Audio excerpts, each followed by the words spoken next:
This is the Millennial Gaze. Hey, what's up, everybody? So, you're stuck with just me tonight because May abandoned me. No, I'm just kidding. She is doing, her friend is dropping an album, so she's going out to support them. Hope she has a great night. I've got some awesome friends here with me that are there's gonna be more joining. We got Angry Army Vet and we got Barb so far, but hopefully more people will join us.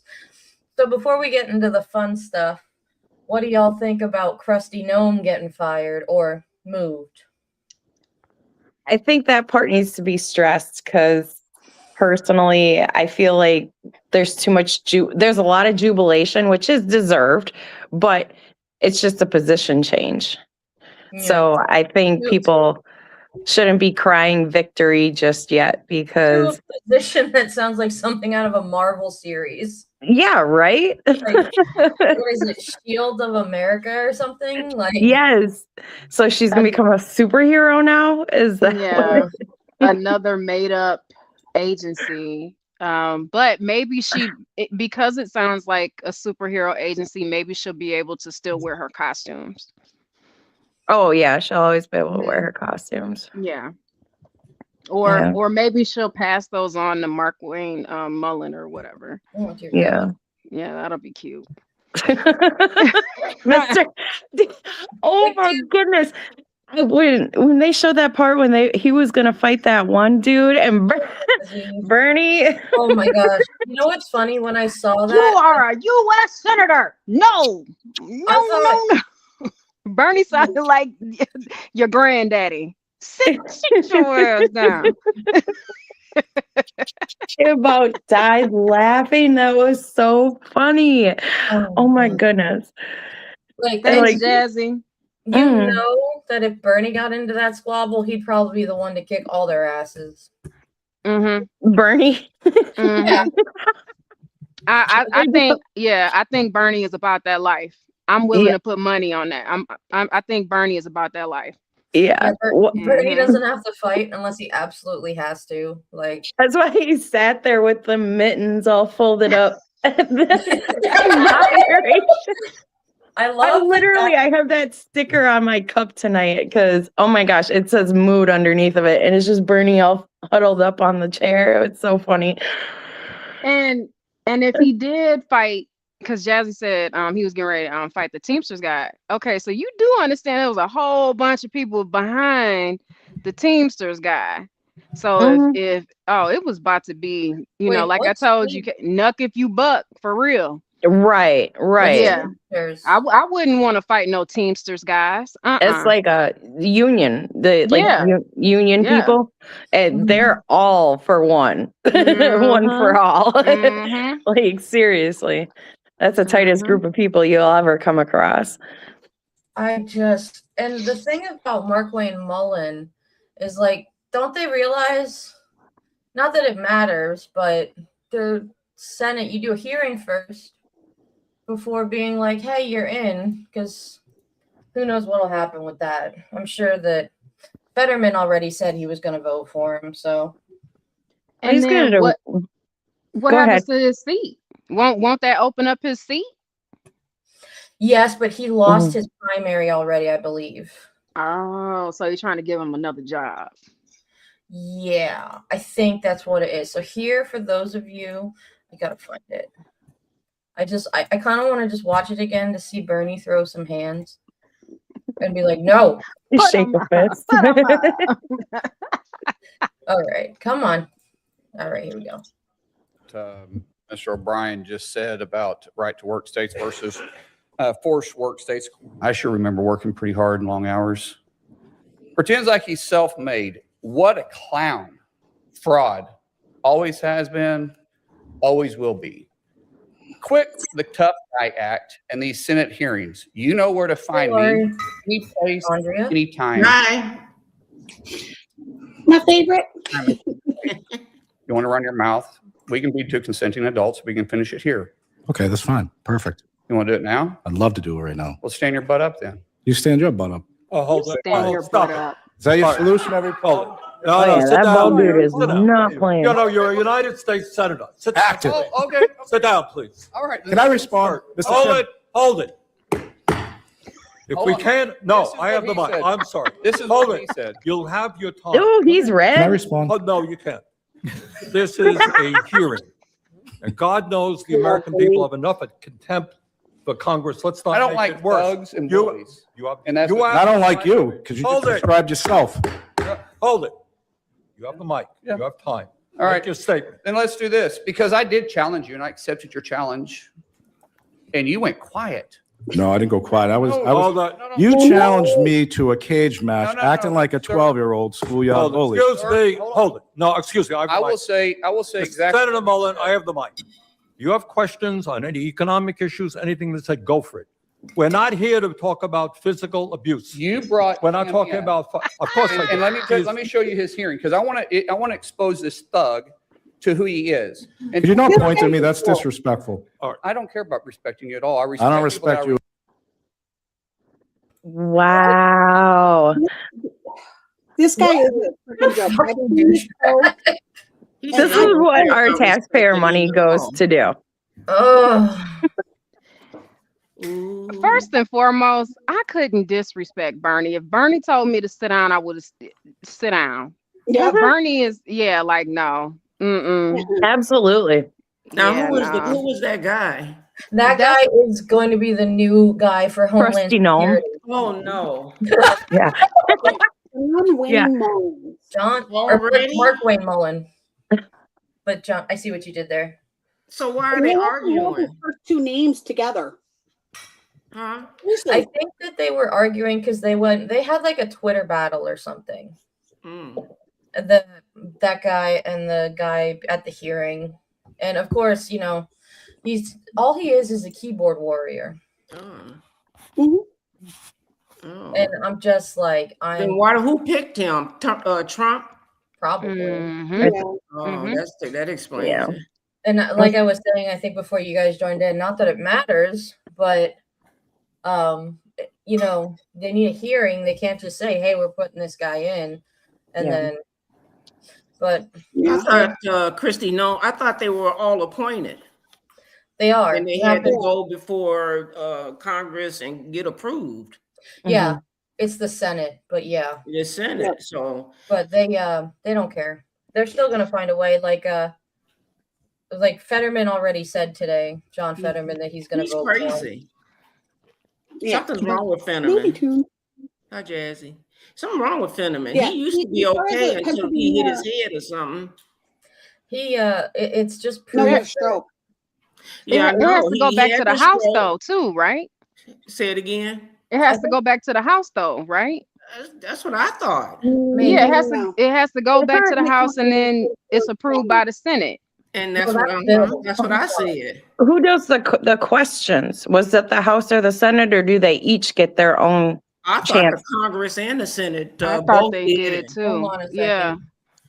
And Oh man, we need a nonetheless, civics he- class, y'all. We need a Yeah. civics class. Where is your I know, dad, right? Lori? And I watched all this stuff last year on MSNBC. Huh. That's Watched okay. them all get We'll learn to questioned and be- everything. We're gonna get good at this. Cabinet post, Mm-hmm. the Senate does it, and they do the questioning. The House doesn't take part in any of that. Okay. And Okay. remember, John Wayne Mullins here, man, is the one that gave softball questions to Keg's Breath. Ugh. And where, how's your wife? How's your kids doing? Are you a good man? And then that was his whole line of questioning was just, I think I'll vote for you. It's like, dude, he has 3 wives, 16 kids. What? Who? Yeah, and he gives Oh, them yeah. like, how's your family? How's your life? It's like, Yes. Mom needs them. And let's not forget, this is the side of good Christian values. But I think he was when he was cheating on his first wife, the second wife got pregnant, and then like the same thing happened with the third wife. Mhm. It's a whole thing, and he's got what, like 8 kids. Ugh. Yeah. May Well, Money, and- May Money said that after her father had a stroke, that Yeah. he didn't act the same. Yeah. Yeah, that makes sense. There's been stories about like his staff just hates him. Hmm.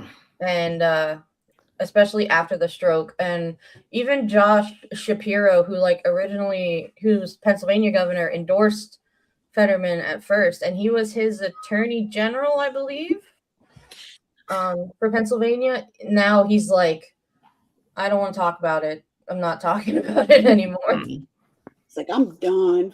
No, the thing is he was the lieutenant governor before he went to Senate. That's what it was, lieutenant governor. Yeah, for Pennsylvania.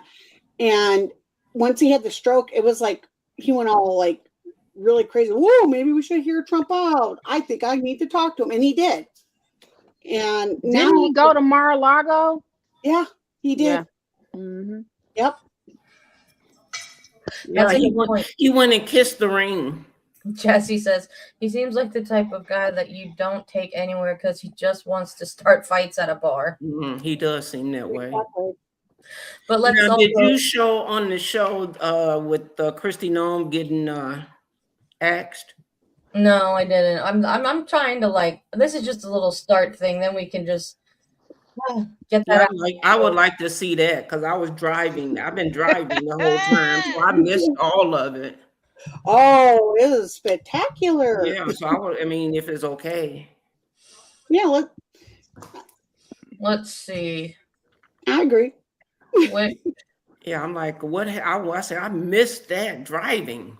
I think it just came out in the form of a whatever True Social X, whatever the heck he puts it out on. I think that there wasn't like a. let's see if No, she did it. She did a press conference. Okay. She did? Yeah, she did a press conference and she quoted Orwell. Oh, And it was some shade. It was some shade. Yeah, Katie, find that. I got you. Okay. Oh my God. That's crazy. Look, these people are dead inside. They are like literally dead inside. Like So Angry Army, how did you feel when you heard about the bombing? But also in Iran, Mm-hmm. I said, here we go again, and this is illegal. I was pissed because this is going to be military service members losing their life for nothing. Yep. And for a president and an administration that does not care about them whatsoever. Mm-hmm. And none of his family has served at all. Right. And now to hear that you have commanders and NCOs and officers telling service members in platoon meetings and whatnot that this is Armageddon and this is what, like, this is crazy. That is against all types of policies. You can be whatever religion you want to be, being in the military. That is your choice. And we don't follow one religion. Now, I will say the military has a bad habit of sometimes mixing God and country too much, in my opinion. But no, that is the absolute wrong answer. Wrong answer. So bottom line, I mean, it's basically, honestly, it was like a flashback of 9/11 all over again. Because this is not gonna, what did he say? Maybe 4 weeks, maybe 5 weeks. No, this is gonna be a long time. This is gonna be a long time. I mean, it was over 550 people that passed away, and you can't just forget that. And he does this stuff in the middle of the night, just like when he went and got the president from Venezuela. Yep. And he's just as bad as the president of Venezuela. Apparently now it's September. And do you think that for 1 second that extremists are only in Iran? No. They're all over the world. Yeah. And all it's gonna take is a phone call. And I feel Donald Trump is trying to suck the United States dry. I think he's trying to deplete all of the money that's in this country. Yeah. Well, what that- troops he yeah. doesn't have over there, he's got down in Ecuador now. For Mhm. what? Well, that and between that and RFK Jr., like they're just trying to kill us all. Yeah. That, and keep in mind, always, you remember he always kind of like, tells on himself and says what he's gonna do prior to him doing it. Yes, he lies and he tells the truth. Yeah. And you got to decipher what it is. Mhm. He remember when Zelensky was sitting in the office and he said, "Oh, if we're at war, we don't have to have elections." Yeah. He wasn't playing. Mm-hmm. He wasn't playing. Mm-mm. I So- totally remember that. And Yeah. the thing, well, the thing too is I'm actually really disgusted with our Congress, because both the Senate and the House just recently have basically said, okay, well, Don, do whatever you want. You don't have to do anything through us. We give you permission. And that's what he's going to do. And they hit 2 more schools today. 2 more schools. I didn't know that. In Yep. Tehran, right? South Yes. of Tehran. South of Tehran. So just to take a The U.S. pause, did this today. Mm-hmm. I've got a little bit of the press conference here. Okay, thank you. So, and it talks about the Orwell. So That honors what our ideals are. The sacred duty of our government truly is that people are entrusted to secure the rights also of all the American people. The Declaration of Independent states that governments derive their powers from the consent of the governed, which is the people. The people give us the right to do our jobs each and every day. And as long as this world is fractured and as long as human nature is fallen, we will need brave men and women who step up and serve and enforce our rights and our laws and our values. And that's what all of you do in this room with your colleagues. The heroism was on full display this last week when we saw the attack in Austin, Texas, and we saw that the first responders that helped protected people and more lives there were our law enforcement that responded immediately. Instead of running away, they ran to it. And though we lost 3 lives and saw many other people injured, they prevented so many other lives from being lost. We're very grateful that they are willing to do that and to serve in such a way. In fact, it reminded me of the quote that is often attributed to George Orwell that states, "People sleep peacefully in their beds at night only because rough men stand ready to do violence on their behalves," which means That was you crazy. step up in order to protect people, and you do it in a way that other people often are never going to be required to. Context, baby, Tragedies like context. what we saw in Austin take place. It's your That's- He didn't show up as That's his not name. who that's not who he was talking about. Oh God, has she never? Well, we know I she's just never, changed the subject. we know she's never read a book. Yeah. But like, holy shit. Oh God. Like an ICE agent would run towards danger. Get the fuck out of here. Exactly. That's what I was saying. It's like she's like law enforcement and stuff. No, they're pussies. Let them go. So okay, so hold on, so Aaron Kingen says Iran does fund more terrorist activity, but Trump admin is a close second. I love that. Checkmate, Aaron. Yeah. Yeah. Oh my God, that was amazing when I read it. Well, Yeah. if you count the money we give to Israel, I think we beat Iran. Tomorrow I'm planning on tomorrow I'm planning on We the People doing my topic about I'm ripping AIPAC apart, including Dems in it, because I That's found good. That's a good topic. that Yeah. website I found, you guys. Whoo, you could get lost in it for hours. So I don't have to have a topic tomorrow. I mean, I'll try not to take too long, but oh my gosh. And then I did see this. The Marine whose arm got broken. Yes. Senator. Oh my God, that was I saw the video and he was against the Iraq war. And and I was like, oh my God, they're manhandling him, like forcing him through the door. What total disrespect for our armed service member who's given his life for this country, and he can't even speak up. And I can only watch it. I'm sorry. I can only watch it once because you literally hear his hand and his wrist snap. And I was just like, I can't do it. And once they heard it snap, did they stop? No. No. And a U.S. representative is the one who did it Senator. because It's a senator. or senator, because he was pushing the door when the guy was trying to get his arm out of it. Mm-hmm. Oh, wow. So where's his assault charge? He did it in front of the Capitol Police, didn't he? On camera.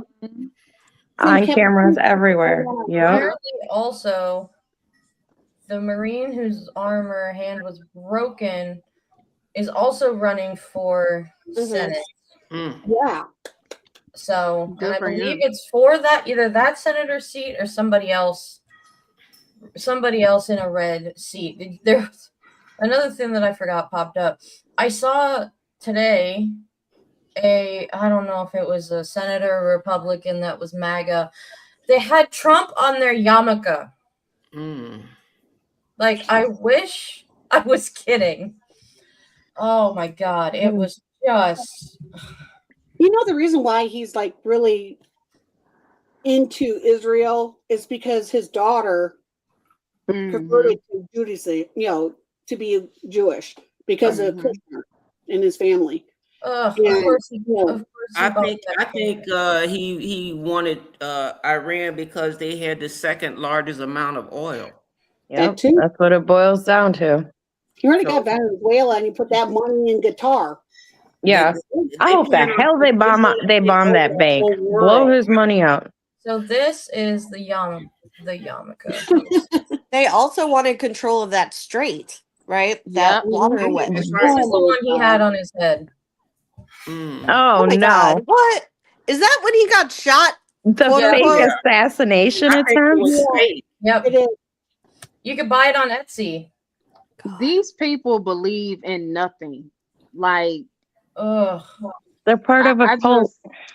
I don't know. Like blink twice, something. Like, what is wrong with you? Yeah. Well, and just to go back to the Kristi Noem stuff, when she's talking about does she not hear herself when she was quoting even the Declaration of Independence? That it's not about you, it's about the people who you're governing, and she's just like, this is what the people want. The fuck it is. Like, people don't, and I still even think the people that approve of all this shit, the percentage is way too high. Yeah. Yeah. And I see, once in a while the typical troll or bot, but I was surprised today. My one friend who she doesn't get political at all, but she's also, I don't know how to put it. She's pretty down the middle, but doesn't like Trump, but also tries to say I don't like Kamala either. Independent? But I guess she posted today about the vote in the House about not releasing the sex offenses of cabinet members, or not cabinet members, senators and House. So we're protecting them. Yep. Nancy Mace put that on her ex. Yeah.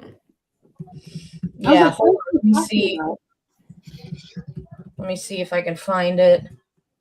No, that's not what I wanted. I don't use X. Oh, me either. I go to Threads once in a while, but I still like, trolling Governor Abbott because I lived down there for 10 long freaking years and he was so disgusting. And so I let him know. He still is. He hasn't changed. Make sure they hear you. Yeah. Okay. Well, here's the thing. You got Ken Paxton. I was living there when they did the impeachment against him. That's right.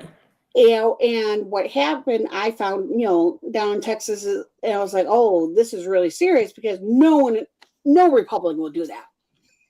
And I watched a lot of it and it was like, dude, you've had an affair. You took bribes.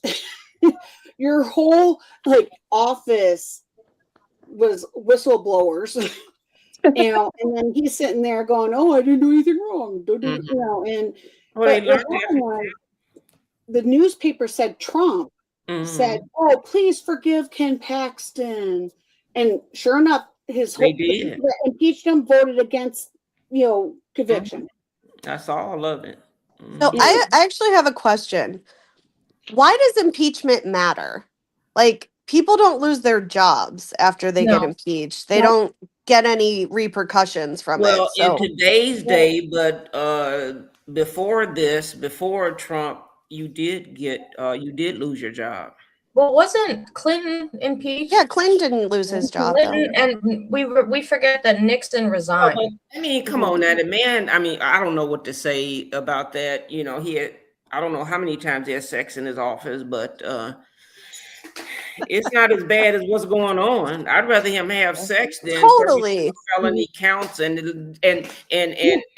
her name, whatever her name is, I forgot this again. I'll forget Monica her name. Lewinsky. Yeah, Monica. This was consenting. At least she was consenting to this. Matter of fact, Yeah. she started it.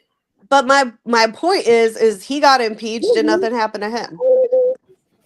Well, Yeah, I thought if Hi, Lizzie. they were impeached, then the Congress had to vote to remove them from office. Like the impeachment was one thing, and then the vote Got for it. removal was something Yeah, different. And then But we yeah, voted either again way, it for doesn't Pittsburgh. happen.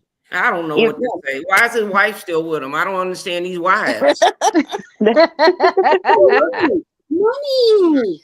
it's just so. Here's that video. Here's a little bit about what I was talking about. Hold on. God dang it! So many people. My computer is like, what do I do? We love you though. You asked everybody to come on. I'm proud. We got too much energy. Keep Congress's own sexual misconduct files secret because obviously you don't want the American people to know anything about what their representatives are doing behind the scenes.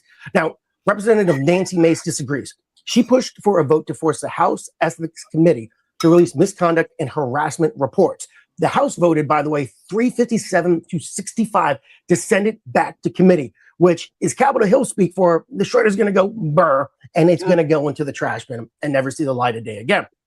Leadership says, by the way, the reason why this is happening is that releasing details could re-traumatize victims or scare witnesses. And yeah, 100% protect victims. But here's the part that makes my eyes just twitch and frustrates me beyond belief. You can protect victims and expose lawmakers. You can redact names of victims and witnesses. Fine. We all agree with that. But if a member of Congress did something serious, taxpayers like you and I shouldn't be funding a mystery box called Trust Us, we investigated ourselves, and we don't need to tell you the results. If your workplace tried this, by the way, you'd call it what it is, cover up with better stationery. This is Congress grading its own homework and somehow still asking for a raise and a letter grade of A. And if you want the full list, by the way, of the congressmen and women who voted to bury this, let me say this again. If you want the full list of the congressmen and women who voted to bury this, I put it in the video links in the pinned comments below. We also get into the bill so you know exactly what was said in the bill and be able to understand why this is such a tragedy that was sent back to committee and sent to the trash bin. As always, thanks for watching. Well, guess where I'm going. Yeah, Katie, can you put the link to that in the comments below? Yeah. So I can go in after the show and find that, and then from that get to the. Yeah, I can do that. Okay. Yeah. Give me a sec. Yeah. Oh God. Why is this even a thing that we are voting on? I don't know. But I have a question, for real. Isn't there a sex offender registry?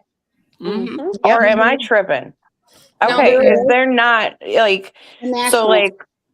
right. I thought so. I thought it was national because I've attended community meetings before because people have gotten out of state hospital or prison or whatever, served their sentence, and they're being released into the community.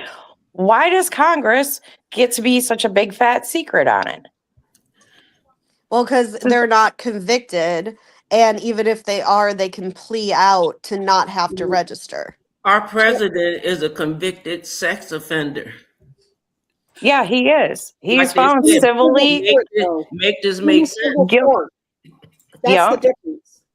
In civil court, they found him liable, meaning that they saw him 51% being that versus 49% basically.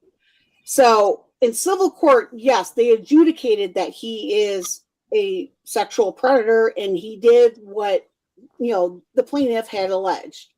Problem is with, the criminal court, you have to have it beyond a reasonable doubt. And no one's come to the criminal charges with him. Isn't So it? they're kind of poo-pooing the But civil. this is a person on Action Hollywood that came out and said, I just walk up to him and grab him. Mhm. I agree with start that. kissing on him. I do whatever I want to do. Yep. Statute of limitations too. And you got to have victims. Well, and sexual assault is so like rarely prosecuted anyway, and then convictions are so low. So Marley. Yeah. God, this Hi, is Marley. Have this you is so You hear us, disappointing. Marley? Wow, we got a lot of people tonight. Hi, Marley. So the whole list of Hi. people. So the whole list of people is an Excel sheet, just so you guys are aware. But it's all on that website. Like, come on, who are the ones that voted no? Nobody. For fuck's sake, Lauren Boebert voted no. What? And oh wow, the one dude who's in the Epstein files, Andy Biggs, also voted no. Maybe that's a different. No, that's I don't know. One of them. There's two Bigs, but oh my god, like this is I haven't eaten all day long.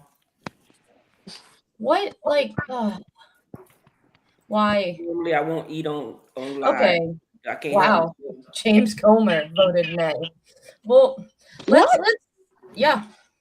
Conspiracy theory Comer? Yep. I want to convict Hunter Biden for whatever I could find. Yep. Comer? Yep. That one. Let's well, see. he's got to pretend like he cares so he can keep deposing, people for his own political gain. Okay, let's see. Yeah. I just Well, want to there's Jim Jordan. Yeah, Ever that's kind of since weird with Sasha him like Riley- leading I can't stand Jim Jordan. meetings, man. Yeah. Jim Jordan, he's Nancy Mace also voted nay. Thomas Massey voted nay. What? What? Well, I get that for Massey though, Yeah. Let's because see. he was part of you know what I mean. Oh, yeah.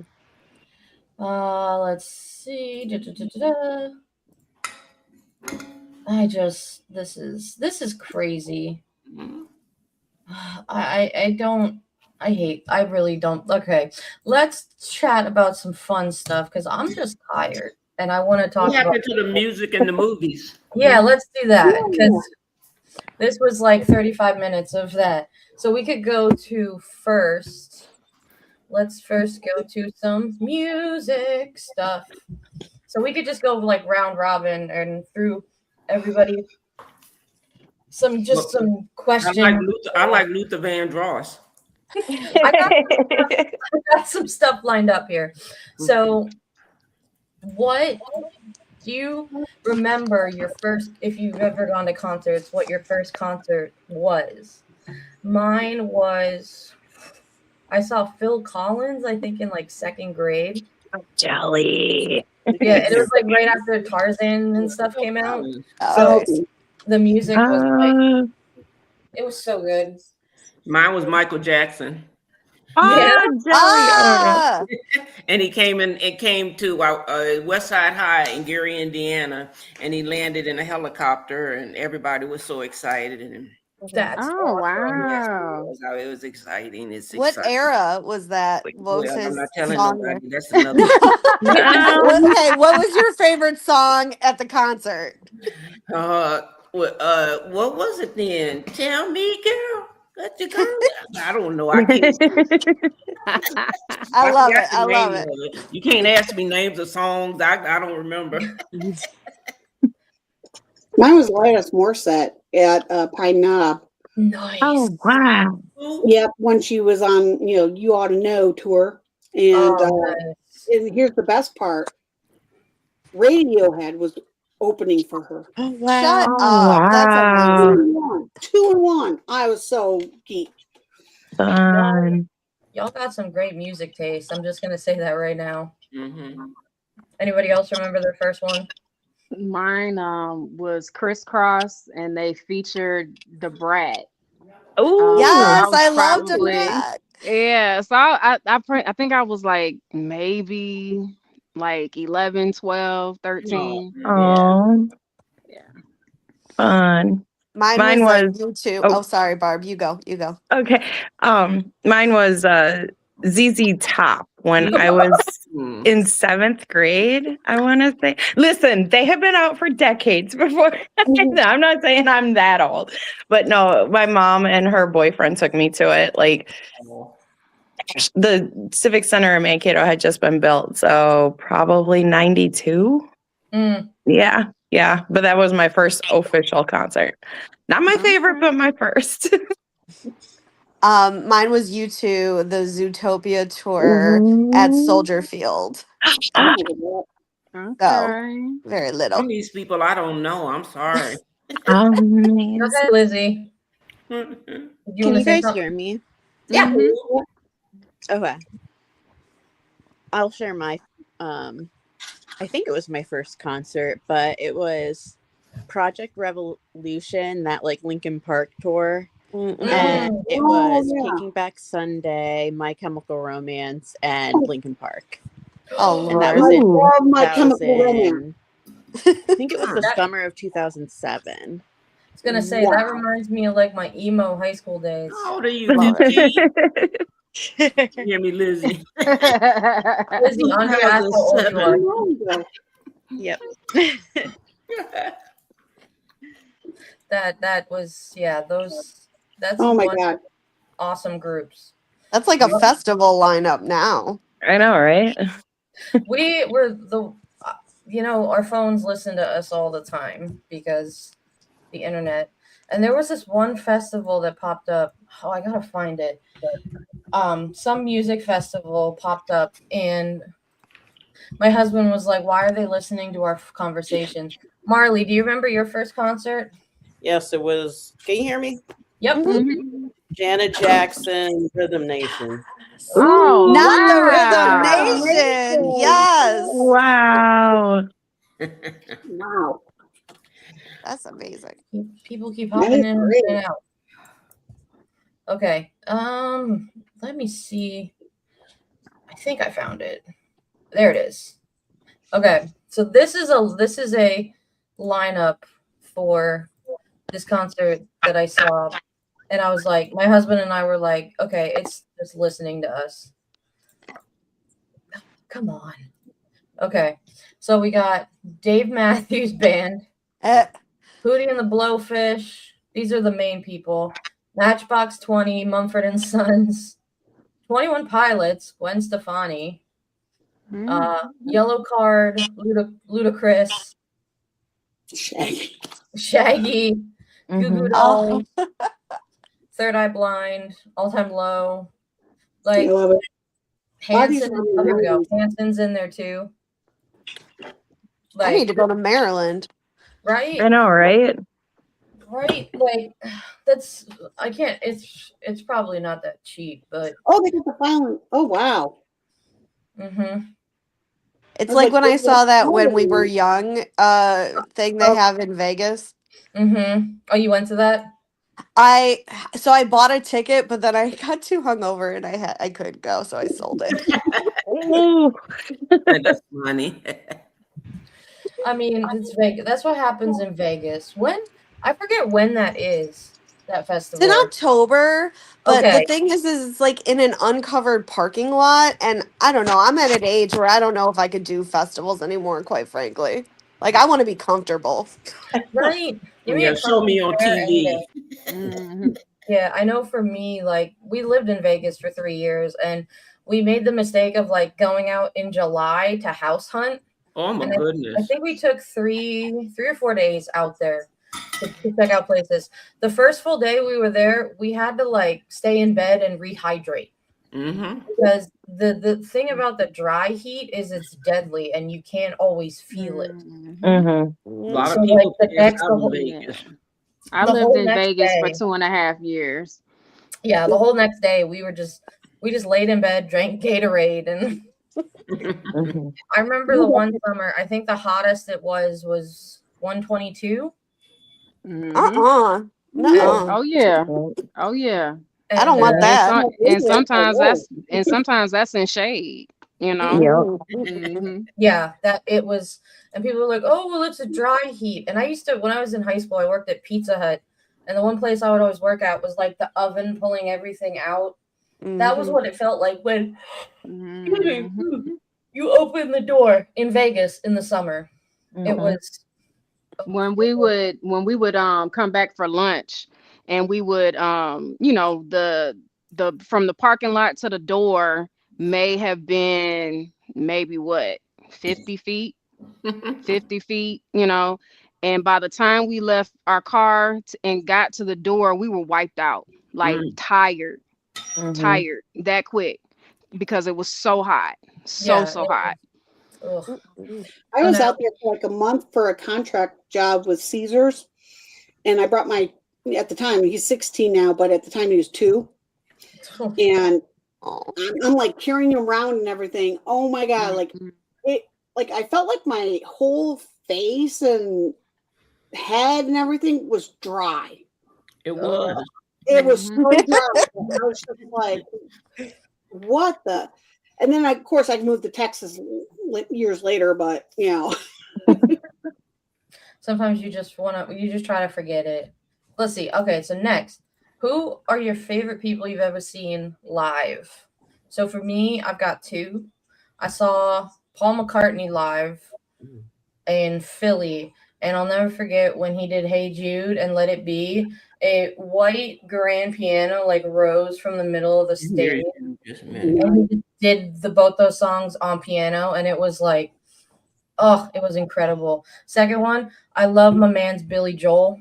I love Billy Joel. He is my all-time favorite musician ever, and like his live albums, I swear, are better than his regular albums, because like the orchestration is like tripled, and he brings like all these horn players, and it's like the best experience. And I remember when I was 16 when I saw him, and I think I was the youngest person in the stadium, and there were like 40-plus-year-olds around me at the time being like, how do you know all these songs? I'm like, how do I not know all these songs? Right. Bangers. Right. But it's what you grew up on. Oh yeah, like he's the whole reason I play saxophone, because I heard Just the Way You Are, and I'm like, that's gonna be, I like that instrument. And then Just the Way You Are was our wedding song. Aww. So mine's actually a hologram. It's a what? A hologram. Hologram. That's okay. So going back to Vegas, I saw Cirque du Soleil, Michael Jackson, the one. Let me tell you something. You want to talk showmanship? Oh, there was fireworks in the first 5 minutes, indoor fireworks. There was a articulated hand that, like a glove, that just danced across the stage. Oh, wow. You guys, it was what anybody who's going, it is worth the money. Go see that. I'm telling you. Good to know. That's funny. Now every time I watch Wednesday, I'll think of the glove instead of He had the shoes, the glove, the hat. Like there were like 4 things just running around the stage. That is cool. That does sound cool. Like, It was cool. I actually saw Marilyn. What 2 of mine are like Marilyn Manson. We had like 4 tickets, and I got up to the stage, and he's very theatrical and everything. Really? Yeah. You don't say. And there was a part where, it was right after the dope show was out, and he like shot this guy, and like fake blood went everywhere. And when we left, we had all this fake blood. Can't do that now.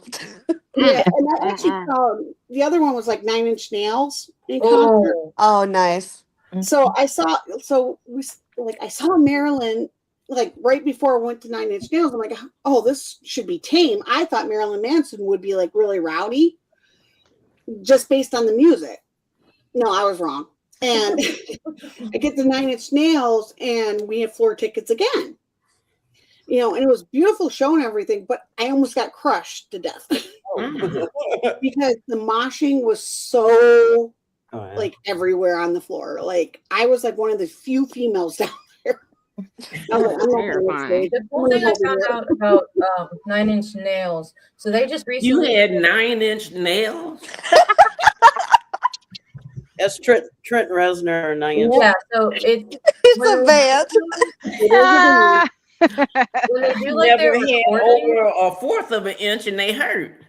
when they do their recordings, it's all Trent Reznor. Yeah.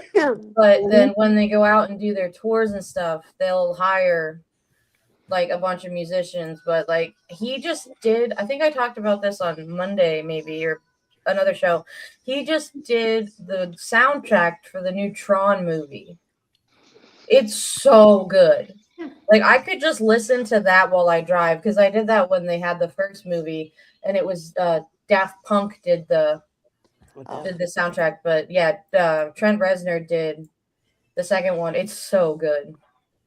Anyway, One of my favorite artists is Barbra Streisand. Okay.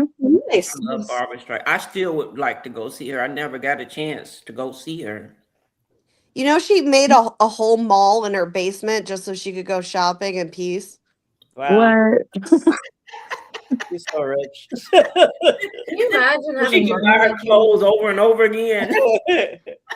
Listen, I don't know how it goes, but I just heard it's true. Never heard that. You buy a mall Did in they your do own like basement. was that an episode of Cribs I missed? No, I know a lot of like stuff that was in newspapers in like the 80s and 90s. Like I got very early. Like Mr. T cutting down all the trees in Lake Forest, Illinois. And you can't so you can't cut down trees in Lake Forest, Illinois because Mr. T bought a property and he cut down 100 oak trees on his own property and the whole village freaked out and they were like, we're Lake Forest. You can't, so basically because of Mr. T, you can't cut down a tree in Lake Forest, Well, Illinois. why did he want to Oh, cut it wow. down? Did he say why he wanted all Well, he just wanted to clear his land so he could do whatever he wanted on it. And but like these were 100-year-old oak trees. No. He was gonna build with them. right. Anybody else have any people? So what was the question again? Your favorite performer to see live? For me, it was Jill Scott. I've seen her live 3 times. And I would say also Bruno Mars. Yeah. I saw him actually when I was in Vegas when he was basically first coming out. And also 2024 saw Juvenile and Manny Fresh live. Okay. Yeah. Juvenile still got it, and so does Manny. Did you drop it? Huh? Did you drop it? I had actually broke my ankle in June of 2024, so I was actually still walking on a cane. So no, I did not drop it like it was hot. No, ma'am. My favorite performance was I forgot his name though. You know, I forget everybody's name. The Red Piano. The Red Piano. Red Piano. The Red Piano. He has the Red Piano and Not Elton John. yes. Oh, I thought Elton John, but I I wasn't saw sure. that in person in Vegas. Oh, how was that? That would be good. It was great. Dang. That'd be good. I saw. You seen some legends. Well, I didn't see a lot of people. I've seen. If I should die today, I'd die happy. Okay. Nice. Yeah, I've been to a lot of different shows. Like my husband, the one time took me to a metal. Well, I got him tickets to see his like one of his favorite metal bands from England, and there was a couple other bands before it. They're called, oh my gosh, I can't think of it. Tesseract.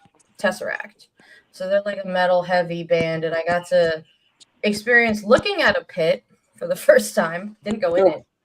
It was really. They were still really, really good. I do like heavy metal. I really do. I just, again, don't know the names of it, but I do. It's okay to listen to about 15 minutes. You start losing hearing after that.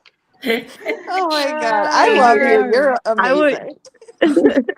I would say I got two favorite concerts of all time too, like Katie, but my first one is Nas. I saw him in 2007 and it was a smaller venue and it was when Hip Hop is Dead first came out.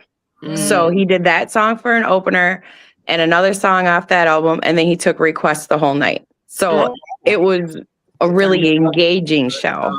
And that's what I loved about it.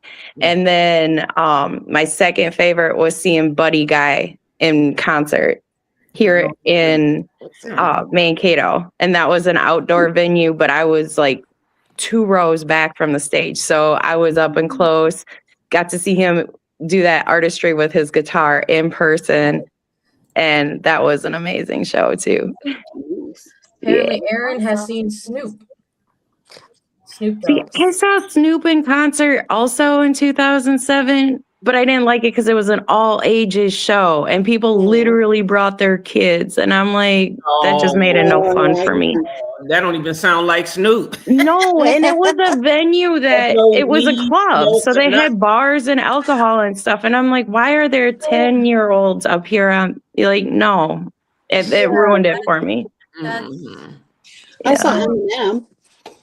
Nice. Yeah, like when he first came out, we went to this Warp Tour, and so he was like one of the headliners because of the song and stuff. Turns out the day he comes out, he has laryngitis. He couldn't even he still performed. It was horrible. It was amazing to see him. He did really good. We got, you can get close to like the stage and everything. It was before like it really, blasted, but yeah, still disappointed because he wasn't at his prime. Yeah. I had front row seats to Luther Vandross. No. I was so sick. I caught the flu. I was so sick. I couldn't go. I was so sick I couldn't go. And the first person I asked if they want to buy my ticket said yes. And after that, he never came again to our town. And then he died. What's wrong with him? I would be happy if other people knew, but the only person who might know this person's name is probably Lizzie. When I was in middle school, in my jazz band, we had tickets to see Maynard Ferguson. If you don't know who that is, he is the screaming trumpet player who reaches heights only dogs can hear. Oh wow! He is. So we won't hear him. Huh? So we won't hear him. He passed away a couple years ago, but I got the flu that day and I couldn't go, and I was heartbroken. Yes. And I was in 6th grade at the time, and when you got to 8th grade and you were leaving middle school, our jazz teacher would always give us a goodbye CD, and he knew how sad I was about the concert, so he gave me a Maynard CD and wrote me a little message inside of it, and I've kept that with me forever. I love that CD. It's so good. I'm sad about George Carlin when he passed. I was like, oh my goodness, George Carlin. I love George Carlin. He's a comedian that could just make you crack up. I'm for this show, aren't I? My husband has. No, I love it. You know all the legends. My husband got me into comedy, and He's had me listen to a ton of people over the years. What comedians have we seen live? We saw Hannibal. We saw Hannibal Buress, who outed Cosby. What? Yeah, that would be a good one. I saw Cosby actually. Oh wow. Oh wow. Yeah, college. Yeah. He was there, and I got tickets and stuff. Yeah, it was funny since I didn't know what happened after, but Of course. And then I saw what's his name, Jim Jeffries. I love Jim Jeffries. I saw him twice. One was when I was living still in Dallas, and my law firm was like kitty corner from the venue, and it was a small venue and stuff. It was great. And then about a year and a half ago, he came to Detroit, and we went and saw him there, and we had like really close seats. I saw him at a show. Did he do his bit on guns? All the time. Fuck off. I like guns. We've seen Hannibal Buress. We saw Chris Hardwick. I don't know if you've ever watched like Talking Dead or like some Comedy Central stuff. We went and saw him. I thought he was on MTV too. On what? MTV. Yeah, what? He was on At Midnight, that like talk what show. it is. Yep. We saw that live. Nice. When we lived in Vegas, we went and I got him my husband surprise tickets because they were those free ones that they'll email you and be like, "Congrats, you got tickets." And so we were living in Vegas at the time, and we went out to LA, and Chris Hardwick loved my husband and his sense of humor so much. Wow. They were doing 2 show tapings that day. They invited us back for the second taping. Wow. Oh wow. Yeah, and you can see when they do the camera rollout, I can point out right where we are because my husband's he had a green shirt. My husband had a green shirt on, and at one point at the end of the first episode, he's like, "I can't get through this. Fuck you, green shirt guy. I'm trying to do my bits." But then at the end, he was like, "I'm just kidding, man. I love you. You're so funny." He gave my husband a hug, and that was how we got home at 2 a.m. because he was just riding high on getting hugged by Chris Hardwick. It was so funny. I saw Chris Rock.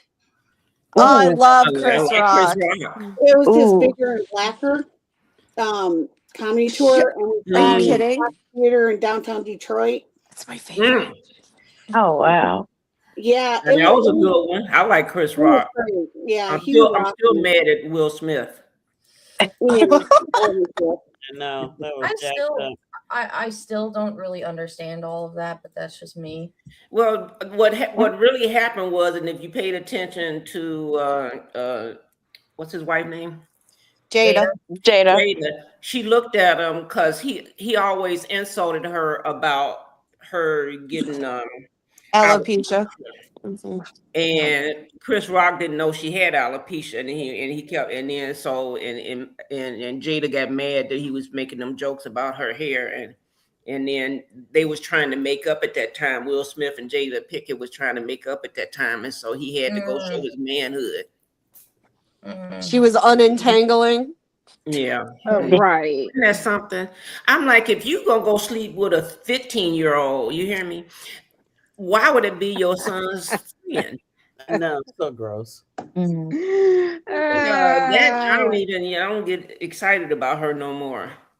I have a friend who's a music producer that we met in Vegas, but he's worked on all these different albums. He worked on The Lion King, the movie, the original movie soundtrack.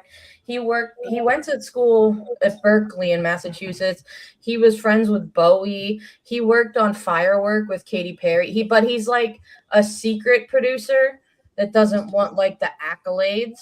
And he would drop all this dirt to us about Will and Jada and be like, they're both just closeted and they're just together for the money. And I didn't know that. My son told me they were swingers, and I'm like, they not swingers. And there's a Diddy connection, a whole thing with that. Oh, wow. Trump connection. He got pictures with Diddy too. I can't say I'm surprised. Now,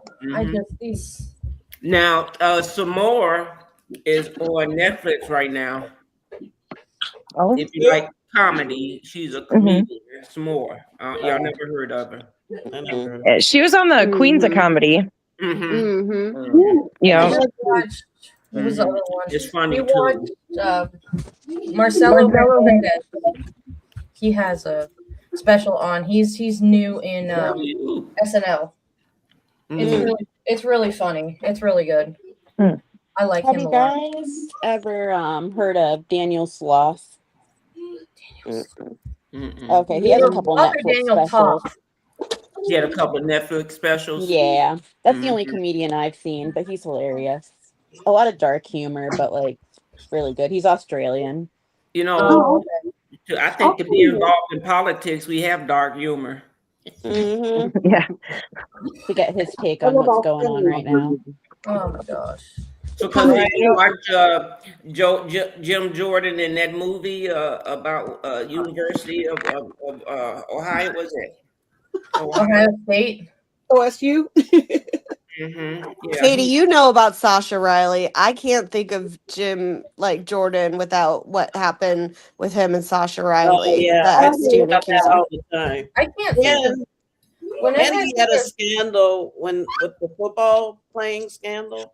Yeah. Or it's Ohio State. Yeah. I thought they were wrestlers. It was the wrestlers. Olympian. He actually that coach at school molested Simone. What's her name? Simone. Miles. Yeah.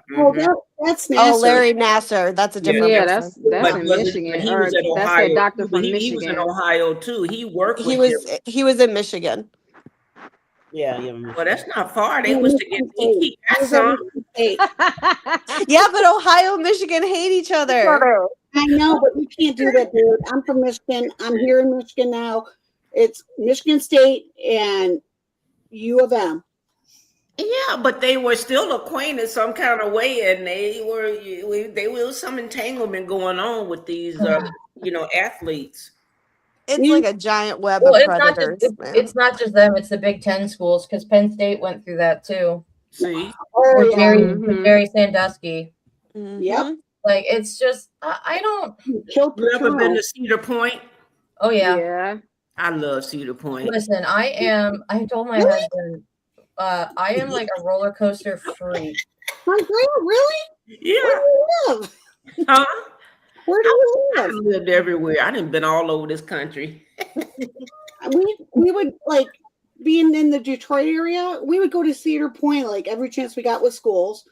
And we would go as college. It was only like 2 hours away. And it was like the funnest thing that I've ever been. I miss it. And the French fries were delicious. Oh yeah. I think we did it in like 3 or 4 days, but the one day the park was totally packed, but I still managed to do all the coasters at that time, which I think that was like right when Top Thrill opened was when I was there. And like, I love roller coasters. So I'm just kind of a freak like that. I'll do anything. And I never hold on. Like I'm weird. I'm afraid of heights and I love roller coasters. I am petrified of heights, but I want to do the Strat in the worst way in Vegas. I want to go all the way up there and do the thrill rides. Yeah. I think the restaurant is not as good as people think. Most of the stuff in Vegas is way overpriced, and if you actually want to go to good places, go outside of the Strip. Oh yeah. Although I did go to Gordon Ramsay's pub, and that was good. Emerald Lagasse has a couple of restaurants in Vegas, and but they tore down that last casino, and that's was the Tropicana, and that food was delicious. The steaks, the fork just melted. That buffet, that international buffet that's at the Bellagio, is great. Great. The only time I get too full too quickly. I don't think a buffet would be worth my time out there, especially if you got to pay like. I used to stay for 3 hours. Same with me. The minimum I would stay at a buffet was 3 hours. You can stay up to 3 hours in there? Yeah, you can stay on. Man, it's Vegas. I don't want to eat for 3 hours. I want to go walk around, people watch. Oh, you'll Smoke. definitely see. People watching Try the not to get buffet. talked into doing a timeshare tour, all that shit. Oh my gosh. I lived there for 13 years. Oh, you lived in Oh, Vegas wow. too? Oh, wow. Where did you live, Andrea? Like what area? Well, first I moved to Henderson. When I first got there, I lived in Henderson. Mhm. And then I bought a house in North Las Vegas. Okay. We lived in Summerlin. Mm-hmm. So like I don't know if the outdoor mall was there at all or like the Red Rock Casino. Oh, yeah. I was a bit like maybe a mile or two south of that. Oh, okay. Yeah, Yeah, And- we would hang out there. And I lived off of Carmen Boulevard, like 7 minutes from the strip. So Oh, okay. yeah. I think we were about 20 minutes. The only time I would ever go, we did go on the strip when my parents would come visit. And like we saw the Beatles Love Show, which was Oh, I saw that. Oh, it was amazing. I wanted to see that. and then and I would play gigs on the strip with like bands that would want me. So when you would play gigs, you'd go to some interesting places. I remember the one time we went to this, I was doing a jazz band with this one group and we were next to a swingers club. That was interesting for sure. They like music too. Yeah. In Vegas, you could gamble, go to one of them risque clubs with somebody and have drinks all in an hour and go back to work. And all in the same place. And the food at the strip clubs was good. Like for real good. That's what they all say, though. I mean, but they really are, though, because our little junky strip club downtown here has the best food in town. I will tell you. It's not good unless some grease on the wall, some kind of grease. They double the grease for the walls and for the people there. Actually, everybody. I learned doing theater of all things that they don't actually grease stripper poles. Stripper poles and fireman poles are very different. That stripper poles rotate on their own. Oh. That's even worse. It's just nasty, huh? I just like, I don't know what. Funny. I forget who told me that. I'm like, okay, that's an interesting fact to know. I don't know how you know that. I don't want to know why you know that. Just thank you for that information, sir. Like, funny. This is You say it's not greased at all, huh? Not necessary. I mean, wouldn't your hands kind of get like chapped after a while? Parts. Oh no, that was funny. That's a good. That's funny. So here's another fun thing. So I know for me during all this craziness, I always revert back to one of my favorite TV shows to like get me through everything. Right now, I'm currently rewatching Gilmore Girls because it's just one of my comfort shows. Gilmore Girls, The Office, Friends, and for some reason, I love Rocket Power from back in the 90s, and it's on, and I watch it. But what are y'all's like comfort TV shows? Seinfeld. Yeah, that's a good one. And the old school Roseanne, not the new one, but the Yeah. Better. Same list as Katie, basically, minus Rocket Power, plus and then How I Nanny. Met Your I love Mother. the Nanny. Rocket Power and what else, Lizzie? Sorry. How I Met Your Mother. I remember that show. I've been rewatching Dawson's Creek too. Oh, it's so toxic, isn't it? I Isn't know. it so toxic? It's so much more cringy than I remember. Like my fiance will walk in the room and he's like, "What are you watching?" Yeah, but R.I.P. James Vanderbeek. Yes, I know. That's what inspired me. Like, I love Lucy and Golden Girls. Golden Girls is hilarious. I watched it when I was a kid. That show is you mentioned How I Met Your Mother, Lizzie. I watched that show once and the ending just I was so mad. I was like, why did we make 9 seasons of this for it to end that way? And so then I vowed to never watch it again, and I haven't. There's just so many good parts along the way that No, I like get it. the characters. What? The Pit. Oh, I Oh, love I that haven't show. watched That show's it. good. Yeah, I grew up with ER. I loved ER. And The Pit is really good and a lot. It is a lot different than ER was. It's more realistic. So like I've caught myself like closing my eyes and stuff in gory areas, but it's really a good show and authentic. And right now I have to like debate this with my daughter. So because she's like a Severance fan, and she has met like Adam Scott. She's met like everyone from the show except for John Turturro. Oh wow. Yeah, and because she lives in New York right now, but yeah, her and I are having issues because the pig keeps beating Severance. And she's like, I don't get it. Why is Noah Wiley? He doesn't know how to act. What? No, Wiley. I'm like, dude, I like you know what they are. Angry Army, you're not jumping in and telling us nothing no more. I don't have a comfort show. Like well, okay, I guess I do. A comfort for me is always going back to true crime. Something, yeah. So true crime documentaries, series, podcasts.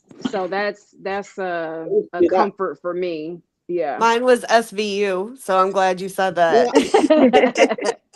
I love that show. Just put it on in the background and let it go. Yeah, like I used to fall asleep to Forensic Files because it's monotone. So yeah. Wow. Yeah, I did the same thing, and then my kids started, South Park comes up and goes, you can't, mom's addicted to murder porn, because they had a whole episode about like, I think it was Randy and his wife, and they're thinking Randy's going to kill his wife because they're watching murder porn. And ever since then, my kids kind of ruined Is a that lot a of show? it. I'm watching Is murder porn again. porn a show? Or No. is that I think it's just a segment on South Park. you know what? That would be a good podcast name. And Yeah, it would. Murder porn with the There Lemon you go. Legend. Thinking. Call me. we need help, don't we? We're going. Just to prove that we're not just all politics, because it's like. And so we go into murder. Hey, there is now a huge market for true crime in this nation. Listen, everybody's Extremely always huge. loved murder, even in the 1800s. I know. People are fascinated. And that's who is leading us now, this murderer. It's the psychology of it, trying to understand why somebody would do some of the things that they do. And then also for me, it's like the ones that, like they go years without getting caught. Yeah. And it's like, man, and then at the end, because it's it's at the end you find out then a DNA match hit finally after 40 years of this case being unsolved. Now that's what Finally. I like about TV now. No, not TV, but real life, that you can go back, decades and find out who that family is now. I remember there was a case that I watched. I believe it might have been in Tennessee. But this lady, her husband went missing. And come to find out, years and years later, she had killed him and thrown him in the well on the property. I think I've seen that. Yeah. And And then when she was, when everything was found out and they dug it up and all this other stuff. And now, mind you, before when she did this, she had signed all the property over to herself as if he signed everything over to her. Mhm. And when everything was found out and the police or the sheriffs confronted her, she like literally acted like nothing happened, like was unfazed. Like, Real bad. that's crazy. It's like you say he dead. I don't care. She got everything. She got everything she wanted. She was able to live her life. And I found another mean, man. well, it's so funny though, because like, I don't know if you guys have ever seen I Survived, Oh but yeah. it's so crazy to me that like it'll be like a man who's like, I was stuck in a car for 8 hours, and then it's like a woman who like was literally like shot in the head, and then another one that was like left for dead in a cornfield. And I'm just like, something is not right here. Like the men are not experiencing the correct level of trauma. Okay. Well, that women scientifically for the most part are stronger. There's a reason that women give birth and have periods. Yeah, absolutely. God And they're bless, trying to kill us all the time. God bless my husband. When we were in the hospital with her, he never complained about how like anything, because he was like, it is nowhere near whatever you're going through. But when I read about like women talking about their spouses saying that the couch is uncomfortable in the hospital room, or like they pulled a muscle doing something stupid, I'm like, this is like, why do people think men are so strong and alpha? Go cry about it. He would have to leave the room. For one, why are you talking? The sound of your voice irritates me. Right. Kick rocks. You ever seen a man be sick? Okay, get out of here. Oh yeah. Listen, the one weekend, like, was at my parents. I had to help them with stuff because they don't do well with technology. And my husband was gonna be busy anyway with some band stuff that he does for his being a music teacher. And then the day that we were supposed to come home, he's like, "Oh, I'm sick." I'm like, do I want to go home to a sick husband and have to take care of 2 people? Or do I want to stay with my parents where I have extra hands with her? Mm-hmm. Yeah, I'm going to stay another day. Well, I saw a TikTok that was like a woman said she stopped telling her husband when she was sick because he would always get sick right after she said that she wasn't feeling well. But it's just these. I have to laugh, like, as we're like, oh, what's your comfort shows? Like, me and Lizzie are like, oh, old cartoons, some comedy. The rest of y'all are like, How to Get Away with Murder, Law and Order. I keep trying to remember the name of the show on Netflix where he kills everybody and he works in a library. I love you. You. I love it. I've watched that thing like 12 times. I love it. I've never, people have told me to watch it, but I haven't watched it yet. Yeah, you should watch You. Okay. It takes a little bit. It takes like a couple episodes. Did you guys like Mindhunter? Yeah. That's coming back, apparently. Wait, he said he wasn't going to do it. It better come back because they kind of like left it in a cliffhanger. Yeah, that show is great. I also love Jonathan Groff because I'm a musical fan, so I love him. I know he's gay, but like, what's the one that I tried to watch and I couldn't? Oh, it was on Netflix. Oh, they made the first season, I think, was Ted Bundy. No. Is it the confession tapes or something? Or is that? It's the Monsters. Monster, yeah. Whatever it was. The second season was Ed Gein. Yo. I couldn't get through 2 episodes. Yeah, that one's really gross. You gotta have the stomach for it. And for some reason, okay, don't judge me, but if I had to pick a favorite, like a serial killer who fascinates me the most, it would be I have a favorite. It would be Ed Gein. Honestly, hands down. That case has always intrigued me, so I was super hyped up to watch that show. And I I mean, was a little what's disappointed. They put too much Hollywood in it and not enough fact, I think.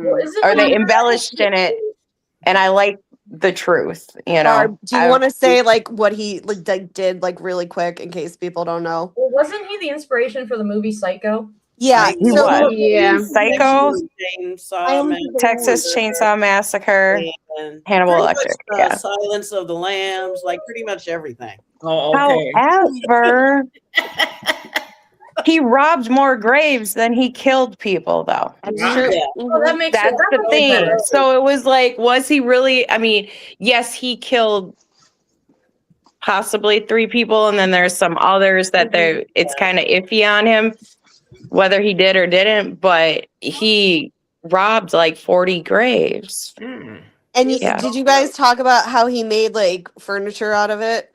No. Yeah, oh, yeah, that was the Oh other. Yeah, no, we didn't get that far. he had a nipple belt. Yeah, he did. He had a And full, he had a full bodysuit. He had Yep. what? A nipple? He would put on a person. Yeah. Oh. Yeah. In He like did. the 1950s, he like Now lived on a that's it. farm in the middle of Wisconsin. I mean, I know they didn't have the internet back then, but I didn't know you could get that bored. Let me just build a person suit. He was special. He was. His mother. He had a severely alcoholic father who would beat the fuck out of him. Oh. He had a mother who only taught from the Old Testament of the Bible and wouldn't let him even go near anybody else but her. Said women were disgusting and all that stuff. Yeah, I mean, there's a lot of psychology behind it. It's not like there's any, he didn't know any better. No, it was just his upbringing, and he was not properly socialized. Oh. Yeah, it's really a fascinating case. I mean, if you like actually research it up, if you can stomach it, but just stay away from any photos. They do have crime scene photos out on the internet. Don't look them up. I can watch Dead. I can watch anything. Yeah. Into the Holocaust, right? The Holocaust pictures and stuff. Oh, yeah. In the movie. Didn't the sheriff who came upon the scene, didn't he either die shortly after or something happened to him shortly after? He became he had a heart attack. Yeah.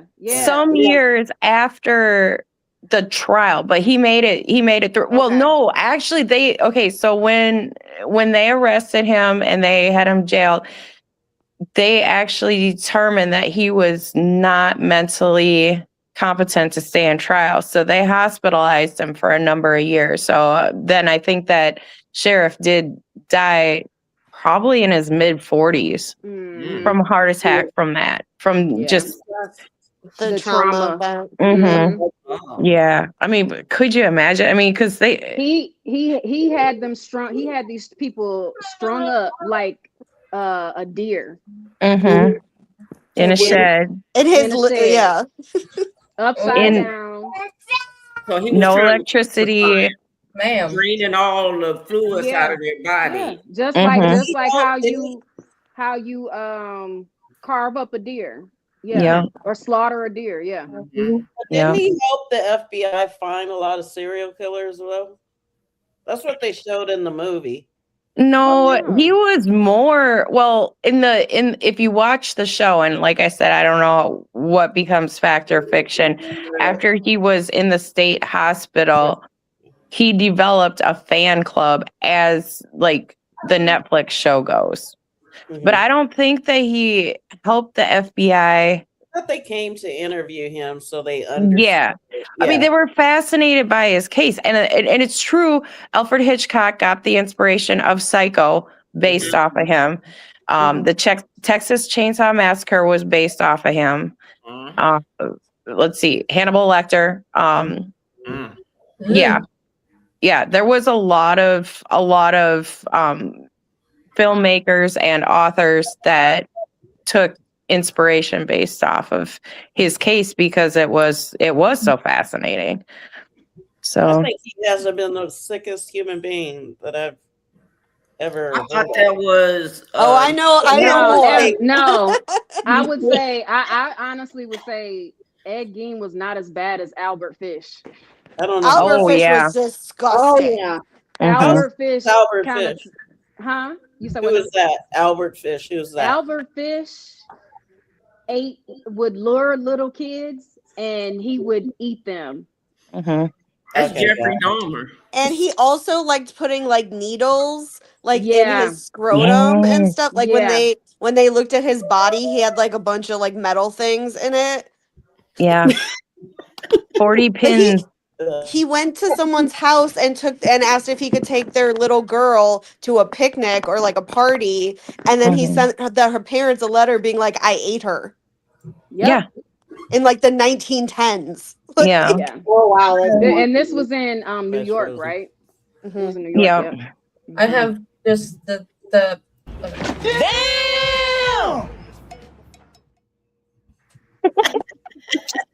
Katie, we Yeah. took over the show with our murder. No, you're fine. It's just like I'm just like so that kind of brings me to my next one. So like we have some of us have like our comfort shows and stuff. But like, have you ever had a show where you're like, holy crap, that's so good? But I don't think it's one that you can't really just watch again. And for me, I think that one would be like Breaking Bad. I was gonna say that, Katie. That is one of the best shows I've ever seen. Yeah, you tell him. Agreed. I mean, I would like the show so much I wouldn't want to watch it again. It's just hard. Like it's just I don't hard know to if I watch ever, it. like I don't think I could sit down and just that one's a big one that you have to really invest in. And like, but everything about that show was just incredible. And I haven't watched a lot of Better Call Saul, but the El Camino movie was pretty good. That was after the show. It was like a Netflix movie that they did with Aaron Paul that kind of wrapped it up nicely. But the original series is one of the greatest shows I've ever watched. Mine's Sopranos. You know it. Yeah. Watch everything from You wanna watch it again? and yeah, I just can't watch it again. Yeah. It was so good. Even Probably when Game of Thrones. I'm not doing that again. Yeah, you Yeah, took I the words can't out do my mouth. I say that, like, yeah, I'm gonna watch it again. Nah, I don't think I am. Yeah, but yeah, I loved it. I didn't like the last season, but yeah, I don't think I could sit through that again. It was one on Netflix. I think that was Netflix. I don't know, HBO Max, but it was like they had to play games where, say, if Simon said "Don't Squid move," Games. Squid Game. Squid. Oh yeah. Yeah, I watched it once. I watched that first season, and I'm like, that was That it. show was great. The only thing that bugged me with my ADHD, they dubbed it in English, but like the words didn't match because it was in Korean, and my brain, I could never like fully watch it because it would just bug me. But Another one for me, I think, is also The Strain. The what? The Strain. Oh, I heard of that one. I didn't watch it though. It's by the it's actually from his series of books. Guillermo del Toro? Yeah. And it's a series, I believe it's on Hulu, it's pretty much like everywhere now. But yeah, it's called The Strain, and it's like a revamped like vampires, and they're like, and they kind of take over. But the reason why I say I can't watch it again, or I could watch it again, but like it's just, I don't know. It's kind of that was cringe. that was cringe. Like the way that the vampire infection infected their body was kind of like, yeah, like they had worms like crawling all through their eyes and crap. Yeah.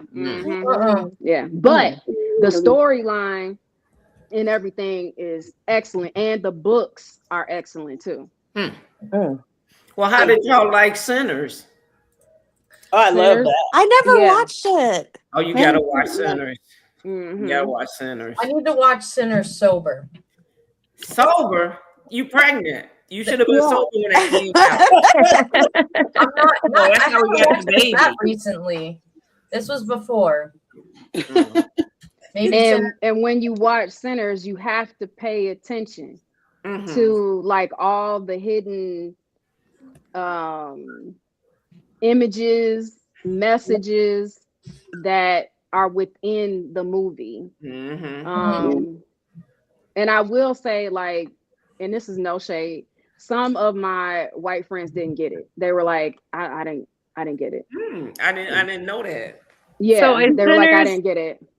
Is it a movie or a series? No, this is a movie. It's a movie. Okay. And it just won the It just won a bunch of stuff, and it's supposed to like sweep the Oscars, and I hope it does. What's it about? It's about. I wouldn't tell her. You have to watch that. Yeah. That's I just turned it on HBO. I'm gonna watch it when I hop off. Yeah. Okay. I'll see if I can try and. And I'll then see if I we'll can try. have to talk about it again. But that I've heard of it because last week I caught Buddy Guy's Tiny Desk concert on YouTube, and his guest was Miles something or such from Sinners. Okay. From the show, and he came out and did some songs with him, and he was really good. So I was like, "Dang, what is this show about?" It was interesting. It did take a plot twist right at the beginning. Okay. And I'm like, oh, is that? My son is 16 and he saw Sinners. He's like, "You got to see this," and he's trying to get me to see the Jordan Peele stuff. Oh, I love. I was gonna say for like because we're talking about it with movies. Jordan Peele, I love like the Key and Peele show, but Jordan Peele's horror movies are great. Like Us and Get Out are insane. I just saw that. Nope is pretty good too. Yeah. The thing is I don't like gory films, so I'm thinking all Jordan Peele stuff is good. Well, then I mean, it's good. It's different. It's like and then I think the reason why some people don't get Sinners is because they don't know Black history. Okay. Oh, I'm so excited for this because Okay. I love Black history and Black culture. So they don't like one of my favorite movies was The Wood growing up. Yeah, they loved it. don't know Black history. They don't know Afro Caribbean history. They don't know African history as well as slave history. If you don't know, you will miss things, or things will not, things won't make sense to you. I found out that white people don't even know their own history. Well, a lot of them don't. And I just realized that in the past 10 years that I didn't realize that just like they try to hide Black history from us now, that they never told you your history. Well, Tim Wise was on Don's show. The Nina, the Pinta, and the Santa Maria stuff. Exactly, right. But Tim Wise was on Don's show, and he was saying, right, they hide white resistance fighters in history. They don't want us to know that there are people who look like us who actually stood up and did things. And we kind of talked about this one time, I believe, in our chat. I'm listening to but and I think Lori, you can chime in on this too. I think it depends on where you grow up and the history that you learn. Yeah. Like for instance, me being from Michigan, we were very, very, very aware of abolitionists and the Underground Railroad because there are sites all over Michigan and specifically Detroit with the journey to Canada for slaves. So we were very, very aware of people who, look like Lori, that there were fighters. And I'm assuming if I was raised in the South, I probably wouldn't know that story, or it would be, watered down. So I think it depends on, kind of where you live and where the history is and I guess who makes it important for you to know that. Yeah, most of the But stuff. all of history, I just found out that, especially if you were raised in a nice neighborhood, that everything you learned except for the Black history parts was all not true. Nothing you learned was true. Nothing I learned in school was true. Wow. Like where I was, it was all very white, still a very, very, very, very, very white area. It was just like whatever was the most basic Black history you could learn. Most of the stuff that I had to learn, I learned either like on my own or from going to museums and it's interesting because in Pennsylvania, the one thing they did talk a lot about was the Battle of Gettysburg, but Yeah, and they say if you learn Black history, we're going to traumatize white people. We'll traumatize you because you'll find out what really happened. but I want to know what really happens. Sorry, Have you sorry, gone- sorry, oh, not sorry. Guys, like my dad, he spent 40 plus years as a history teacher. And growing up, it was very interesting with my dad. Because he is such a huge history buff. I watched movies about the Zulu War against the British.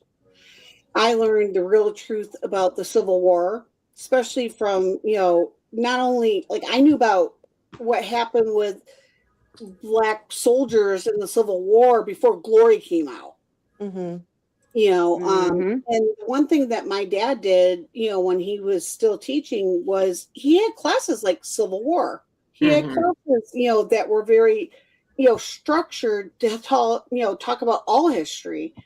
And even to this day, like, he's retired, and stuff. He still tapes things about history. But he'll tell you how it was. Like he did not sugarcoat it to anyone, even the students back then. He was telling how it was. He wasn't going to say, oh, well, no. They call it critical race theory now. My dad had that already in the 70s. And I did too. When I went to school, we got taught Black history, but in Texas, they've taken away all the Black history classes. So Guys, take a look at Jazzy's comment. very similar to what we get taught here about people in the Middle East, all propaganda intended to dehumanize Muslims. So we don't know the truth about what this country has contributed to in harming them. Right. Just And I like remember Iran was democracy before also. And again, I think it also depends on where you grow up and who you're around. Being from Detroit or Dearborn, Michigan, which is a suburb right outside of Detroit, is the second largest Muslim population in the world. So we grew up around Arab, eating, good Lebanese, Arabic, Mediterranean food. They were our neighbors. These are people we grew up with. So that was regardless of what was going on in the Middle East. I never looked at people of Middle Eastern descent or Muslim descent any kind of different way. I knew better. Yeah, I knew better. And I got raised in Gary, Indiana. Yep. Some of the nicest. I didn't, and I had Muslims lived across the street, and we didn't care. Yeah, some of the nicest people you will ever meet. And it's unfortunate that you have people who hijack certain religions and try to I guess ruin it for the bunch. Well, we look at it in a vacuum, right? Like, I remember 9/11, right? It's like they hate our freedom, right? Nobody teaches you, oh, well, we invaded their country and put somebody in it and took all their resources. And like, I'm thankful that I had a mom who was always pro-Palestinian and would tell me about settler culture and be like, somebody comes in your house and just tells you to get out. Like, how can that be okay?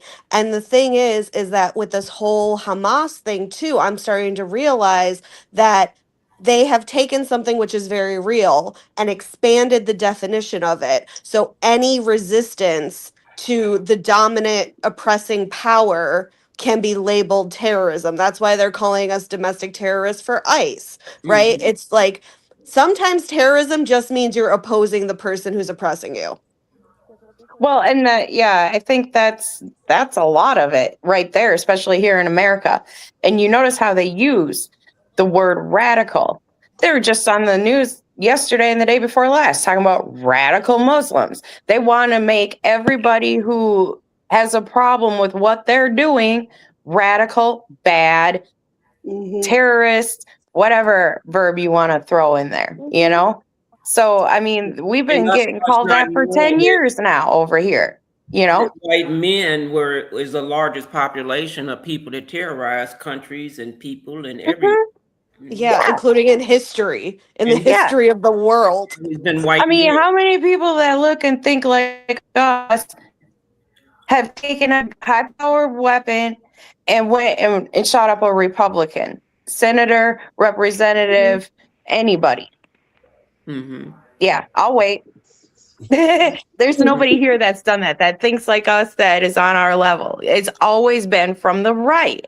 But we're the terrorists. We're the bad guys. Well, We're the, I don't say just the right. I say white men because some white men on the left. And yeah, but so, you know, but it's still in all, if there's not been one person to commit either a murder or a mass shooting of some sort that says, I am, Antifa, has Antifa written in bullets, or they go in their house and they have they can produce receipts that this person was a radicalized left person. I mean, you'd have to be so far left that we don't even know about you. Well, look at what they're doing with like stuff with like, I think was Charlie Kirk with like his shooter talking about how there was like anti-ICE stuff written on the bullets, but it was so weirdly worded. And then what was the other one? The shooter recently in Austin that, like, I guess he had like an Irani shirt on and had a Quran in his car. It's like they're just trying to set people up at this point. That's right. And it's like they're not even trying.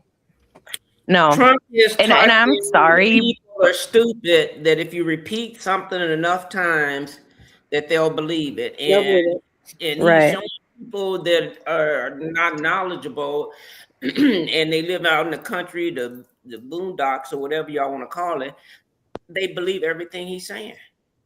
Yeah. Right. Well, and I'm sorry, but I have no trust in anything they say, anything they put out to the media. I don't trust them. Once you've been proven to lie to me once, I have no more trust in it. I don't want to hear another word you say. That man could have been a radical Islamic person, or something radicalized. But first of all, can you blame him? I mean, look at what the fuck we're doing. Not that I'm excusing it. Not that I'm excusing it or condoning it. It was wrong. Innocent people lost their lives. I mean, it has been scary that any one of us go to Walmart, could go decide we want to go out, catch a band at a bar or something and lose our lives over it. It is terrifying to think that's the world we have been living in. Well, and we have become... You can sit in your house and die now. Yeah. In your house. You Remember, absolutely can. Down the door. If they want to come in, they coming in now. And he said, and when they asked Trump about that, he said, I want them to do worse. Yeah. And after that is when Renee got killed, and then what's his name? Alex Peretti. Yeah, that's when they got killed. After he said, I want them to do worse. Yeah. They still are not arrested. Nope. No. And I wouldn't be surprised if they still on the job. They killed they're probably on on the the job. Oh, they are. They're probably getting Police paid January to be 6th, literally in hiding. They let them out and pardoned all of them. No. They're not in hiding. They're out here. If they're not still in Minnesota, they're sent to some other state doing what they do. Well, if there's anything, They're out there working. Uniforms now. If there's anything we need to remember, it's that look at how those pardoned January 6ers have turned out. That's what I'm saying. Yeah. Like half of them are already back in jail because you can if you commit a state crime, you can't get a pardon. So, and they're Right. so stupid that they just. But They I think feel it's like a lot of them are the ICE agents too. They are. It was 1,500 Yeah. of them he pardoned. So the There's ones that a haven't gotten caught for raping little kids or whatever charges related to that, then they're out here with ICE. The stuff remember that Trump their has background done, checks huh? that they're supposedly doing on ICE agents or whatever are not they're not doing proper checks. They're like No. literally hiring people and then finding out about their behavior, or their background check doesn't come back until after they've been hired and all this other stuff. So it's a reason as to why, you know, we don't see the Oath Keepers too much and the Proud Boys, and They because busy on the now. They're job. hired. They busy. Yeah. What was it? Wasn't there a reporter or something that tried to just kind of infiltrate ICE and got like approved in like 20 minutes? Oh, yeah, she did. Yeah, she said she had smoked some weed too. She said, I felt the drug screen. She said, I did that intentionally. And she said they never even checked it. Yep. Yeah. Yeah, like it's the and I love the I've had it ladies so much because they're just I haven't listened to phenomenal. them yet. Is that the one that comes Don's best friend or something? Jen Walt. Okay, that's Jen, but the I had it ladies is different people. No, it's Jim Welch and Angie Pumps Sullivan. Pumps, yeah, Pumps. And but like they talk all the time. They're like, how the fuck are we letting these losers get us to lose our country? And that's what pisses me off the most. Is like, you know, this isn't like a well at least, but like they did it so that while you watching this, they doing that. That's what I've learned about Trump. You can That's exactly it. And keep in mind, you don't want to hear nothing about it so bad. Yeah, keep in mind that they've been planning this for 50 plus years. They have been patient, and they have been planning. They have been, you know, writing their doctrine, all of that for all these years. Ever since the Civil Rights Act was passed, they have been planning this. Yep. And they finally got really somebody. They finally got somebody that they can utilize to get their, you know, get their crap through. Passed down from generation to generation to generation, and I think this has been going on for infinite number of years. Oh, absolutely. This is how you keep Black people in line, because they said that the Nazis, or you know, the Germans that was doing all that stuff to Germans, that they came to the U.S. to learn how to do it. They said, how do you keep Black people in line? How do you keep Black people in line? And they took that back to Germany, and that's how the Holocaust and all that stuff happened. Yep. So this stuff been going on. They passed this, that hatred. Kids, you know, if we were to all bring our children together as, you know, 1-year-olds and 2-year-olds, they don't know nothing about hate. We're taught I hate. always wonder like what it would be like right now if we didn't have like social media or anything, because like, I grew up in like a very liberal, open-minded area. It was Ithaca, New York, so like a lot of culture. And if I didn't have social media and stuff, I wouldn't know how horrible people are and how horribly educated people are, because we have like a lot of safe havens for like the Underground Railroad where I live. We have one of the oldest churches that was also a place where Harriet Tubman was. Like, so to me, I'm just like, how do these people even exist? Like, growing up, I just never even thought that was possible. I thought we all had the same education. Like, See, I was kind of happy to learn as I got older that the whole world wasn't like where I grew up. And I'm glad now that I live in a more. To answer your question though, when I was driving from where I was going to where I am right now, and I drove through the different neighborhoods and saw all of these homes in these back neighborhoods that people really don't see, but GPS, because it sends you the best route, not based on traffic, not based on color. Wow. And it was like, and that's where they live. You don't even realize where they live. You don't, and they tell you, I've never seen a black person. What do you mean? I'm thinking, you mean you ain't never seen nobody black before? You know what? Amazing. You know what I find is ironic is the white people that love to scream about being racist and all this stuff. You look at where some of them live, and like you drive through, or their houses are even like the white trash. You have both, though. You have both. You have the people that got all that money and they're not educated, but they got all that money, they didn't manipulate it. And you got the people that don't have any money. And Donald Trump, people think Donald Trump is racist. He's not racist, and he likes green. If you got money, you cool with him. But if you broke, you don't care what color you are. He don't have nothing to do with you. That's it right there. And that's where his base, and I consider his base because economically they're on the same level as me. Economically, you know, I work in a factory full of Trumplicans, you know, and what they fail to see is he does not give a shit about them either. Why don't they? You work with them. I mean, I'm not saying I didn't either because they, they closeted some of them in how they feel sometimes.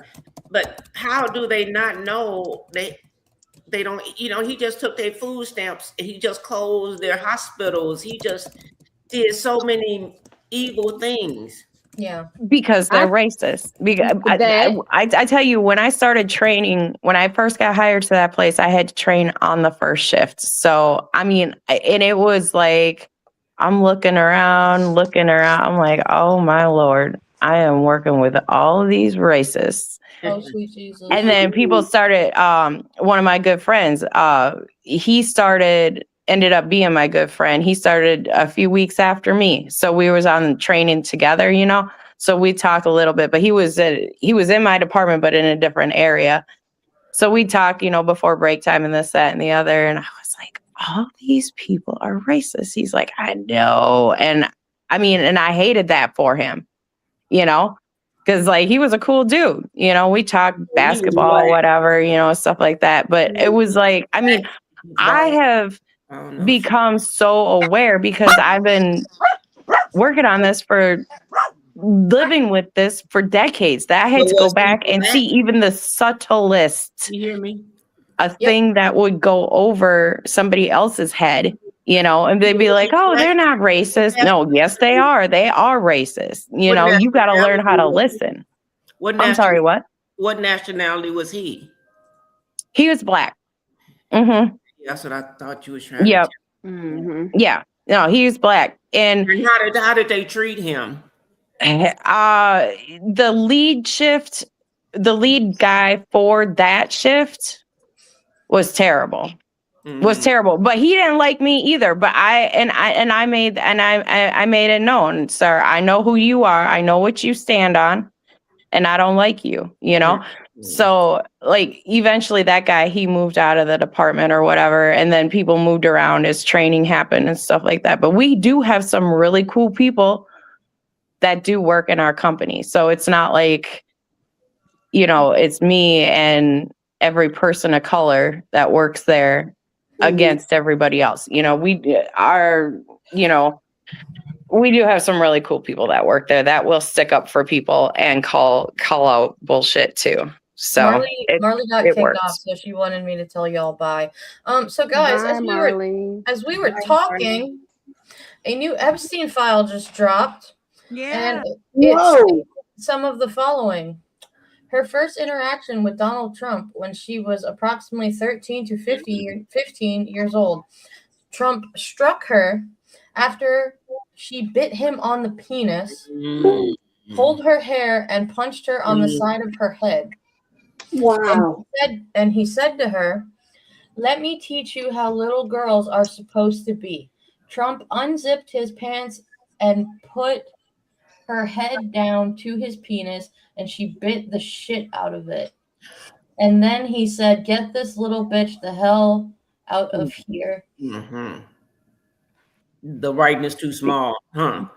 This is. I thought this was the one that it was out there, and then it wasn't. Then it was back out, and then it wasn't. There's And been stuff that since they are deposing Bondi, So they finally want to impeach him. Finally. well, I don't know about that, but yeah, they need to do more than that with that one right there. They need to put his ass in prison. Right. But I'm saying because he dropped that bomb on Iran, I think they finally. I think they finally said we've gone too far. I believe it. My spirit is telling me that. Did you But remember, Bondi is the DOJ. She released it. Yeah. And she didn't release it today until they were talking about, oh, now you've been subpoenaed. Yeah, for She can't cry about the Dow anymore. We don't care about that one. When did any of us ever actually? I'm about to save myself. When did any of us actually care about the Dow? Like, let's be serious. Well, in a roundabout way, I do. I have a 401k that I plan to live off of at some point, but that's about as far as that goes. And I wasn't thinking about it when she was saying it. I know, right? It had nothing to do with anything that was taking place that day. I'm just. When did any of this stuff just become like meh? Like, look at how other countries and like Europe is handling the Epstein stuff already. There's been arrests. There's been. Oh, I know. And it's just like, oh, no big deal. Or they want to throw out the allegedly, supposedly. Well, if you hear how much videotape and audio tape they have of that man to talk about other women, his own daughter, and all, I mean, you got how many people to say, well, he did, and he, That's what I'm saying. I'm like, man, Hollywood right away and said it. When does common sense kick in for these people? I mean, are they really just gonna excuse and excuse and excuse? I've said this on the Don Lemon show since we've been on the Don Lemon show, and I told him that these people have been to the same party. These people that are protecting him are involved in these Epstein files as well. Oh, absolutely. They didn't get down with Donald Trump, just like he didn't get down with Diddy. So this is not new. I want all of them. No. Get to all your peace now, because you ain't gonna Now, have see, I've heard about Diddy. I never really liked him as a person. I heard he was real shady. He did a bunch of people. He took their money and all of these things. But let me, okay. I still compartmentalize R. Kelly as an artist, and now he's in prison for doing what he did, but let them find out that Trump and R. Kelly had a connection. I'm gonna have to cry that day. R. Kelly, Diddy, Trump, is so big. That's what Bank America, Chase, Wells Fargo, all these big companies, they laundering the money as well. So everybody's involved. We have to really sit down and do our actual homework on this stuff. And this stuff is so big that they thought Trump could keep it hid. That's why Elon Musk. So why R. Kelly's been locked up since what? 2019? But why wasn't he in the jail singing like a canary? On forever. It goes throughout history. It just keeps going on and on. Unless the I can't hear you. R. Kelly doesn't want to die. That's why he's not. Yeah, exactly. I think he has not said anything because he's got too much dirt on too many people, and that's why. That's why he's in there for a million years too. Okay. And then too, R. Kelly has, remember, R. Kelly has cases in even if he did serve his term in New York, his full term, he would have to do time in Michigan. He would have to do time in Wisconsin. He would have to do time in Georgia.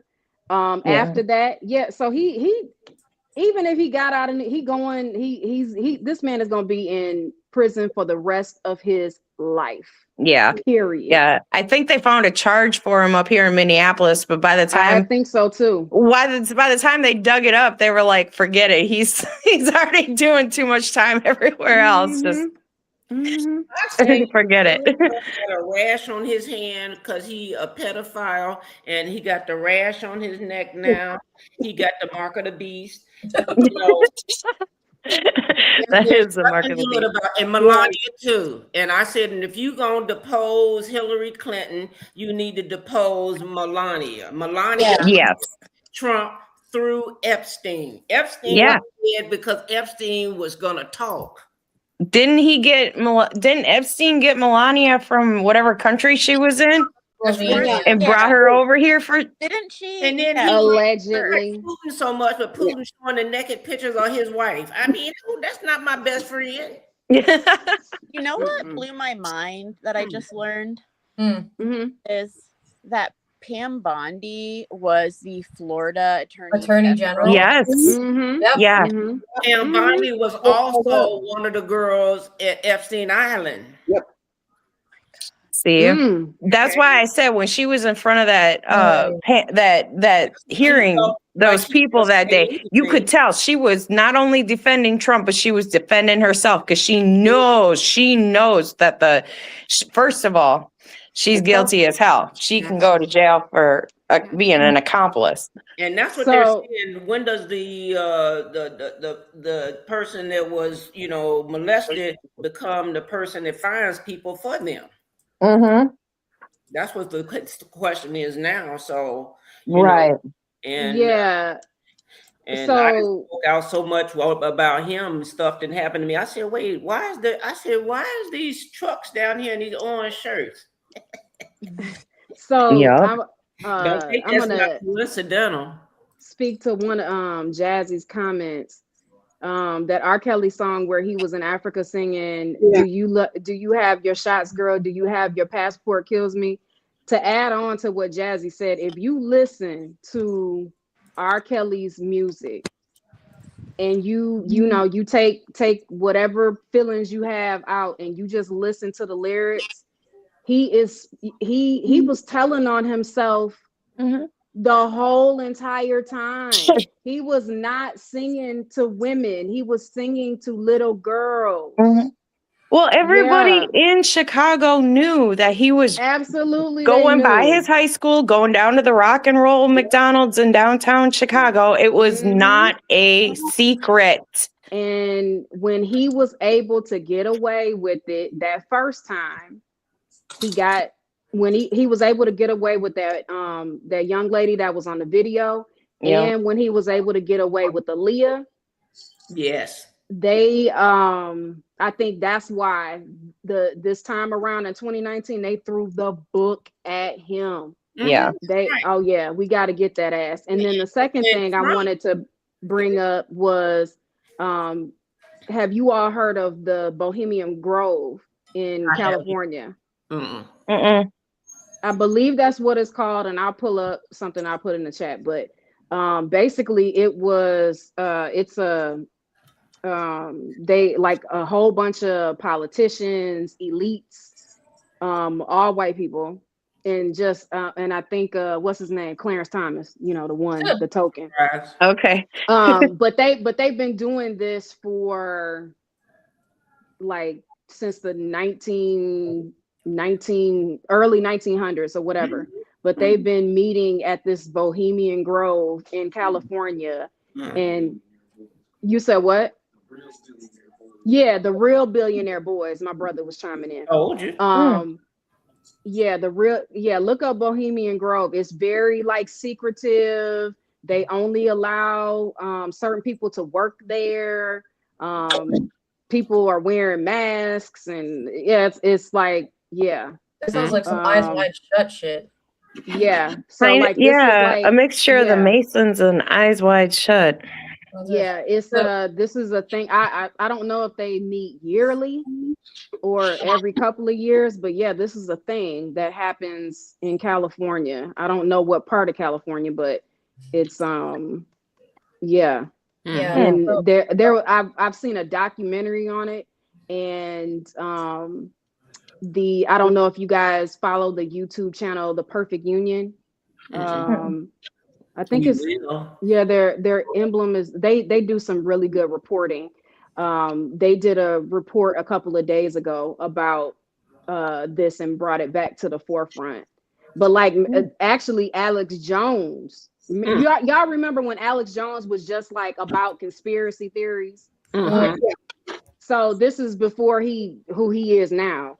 But when he first came out, he was mainly about conspiracy theories, and he tried to get onto the property and I think he did a whole documentary about it. Didn't he have a down about it? He may have. I need to find that documentary. Yeah. My fiance was just talking about that. Okay. It is called The Bohemian Grove, right, Lizzie? Yeah, that sounded really familiar. Okay. And And from the Perfect Union's report that they just did, and I'll find the link. They would not allow Cheeto to be a part of the group. Well, good on them. So, Seriously, good on them for that. the 2-hour mark, but I just want to highlight one more comment before we go. So Bonita posts, other countries have different rules in place. USA doesn't. Countries have no exceptions on positions and have been punished. USA is behind, and we don't have similar laws. People in like the United States need to realize that other countries were other countries long before we ever were. Yeah. Right. And like, we're not the whole world. The world doesn't revolve around us.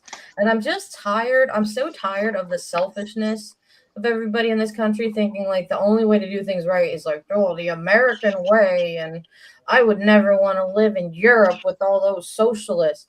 Really? Because sign me up. Like, and they gotta stop thinking we're the most powerful nation too.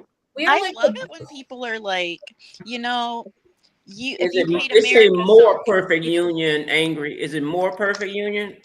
More perfect union. But my brother just brought me a book, and this is, I guess, a depiction. Oh Jesus! They look like Klansmen without a mask. This is a depiction of, I guess, one of their ritual ceremonies or whatever.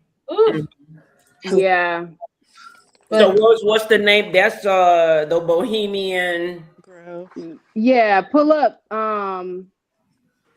Yeah, among attendees at Bohemian Grove, past and present, are Boy George Bush, Father George Bush, Bill Clinton, Al Gore, Ronald Reagan, Richard Nixon, Jimmy Carter, Gerald Ford, Dwight Eisenhower, Lyndon Johnson, Herbert Hoover, Teddy Roosevelt, Dan Quayle, Robert Kennedy, JFK's brother, Joseph Kennedy, JFK's father, Earl Warren, head of the Warren Commission, which investigated JFK's murder, David Rockefeller, Lawrence Rockefeller, Nelson Rockefeller, Henry Kissinger, Arnold Schwarzenegger, the placeman governor of California, the Soviet Mikhail Gorbachev.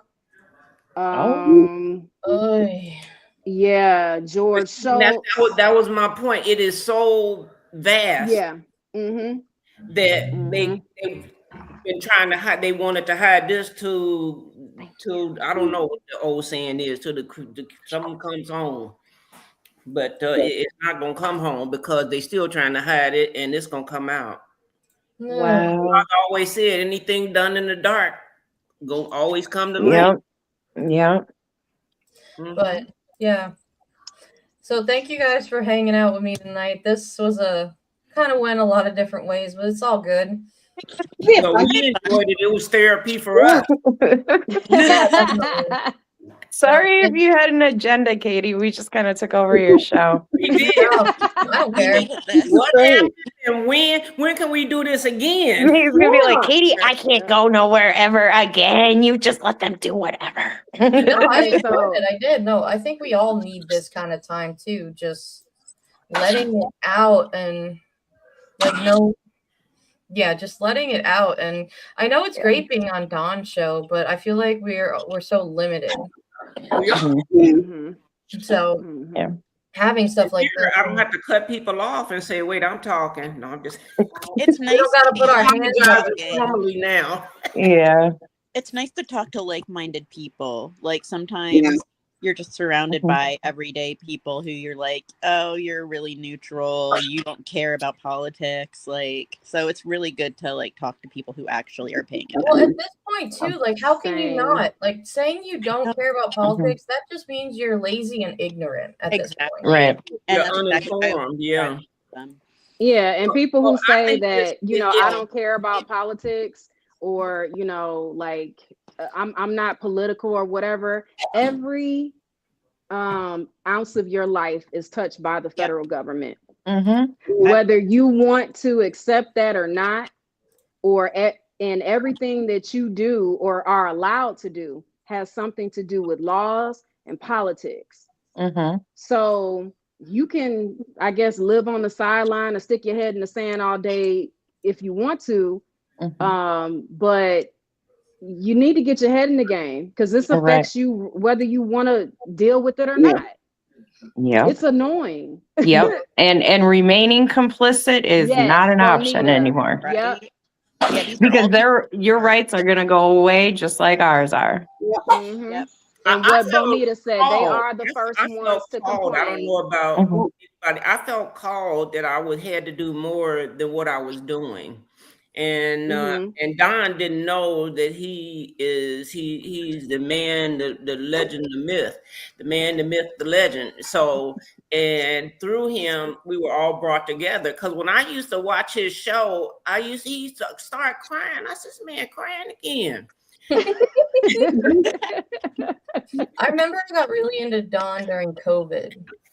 I've been following Don forever, and so, but I just knew something was going to lead us together, and I think this is good for us to do. Just to like say, we don't have enough time on his show, and we need to do this every so often so that we can get to know each other, and because it's more people that are not engaged than are engaged.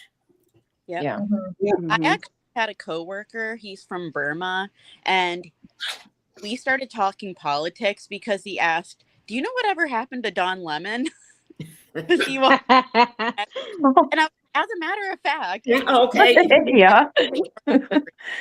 with him, we watched the news together and we talked politics, and he asked our other coworker, who's the one that's really ignorant about everything, if she's paying attention to politics, and she's just like, oh no, you can talk to Lizzie about it. And I was like, pay attention to our conversation. Like, there's a language barrier, but we bond so hard over this. So, did you invite him to join the show? I should. He's very Get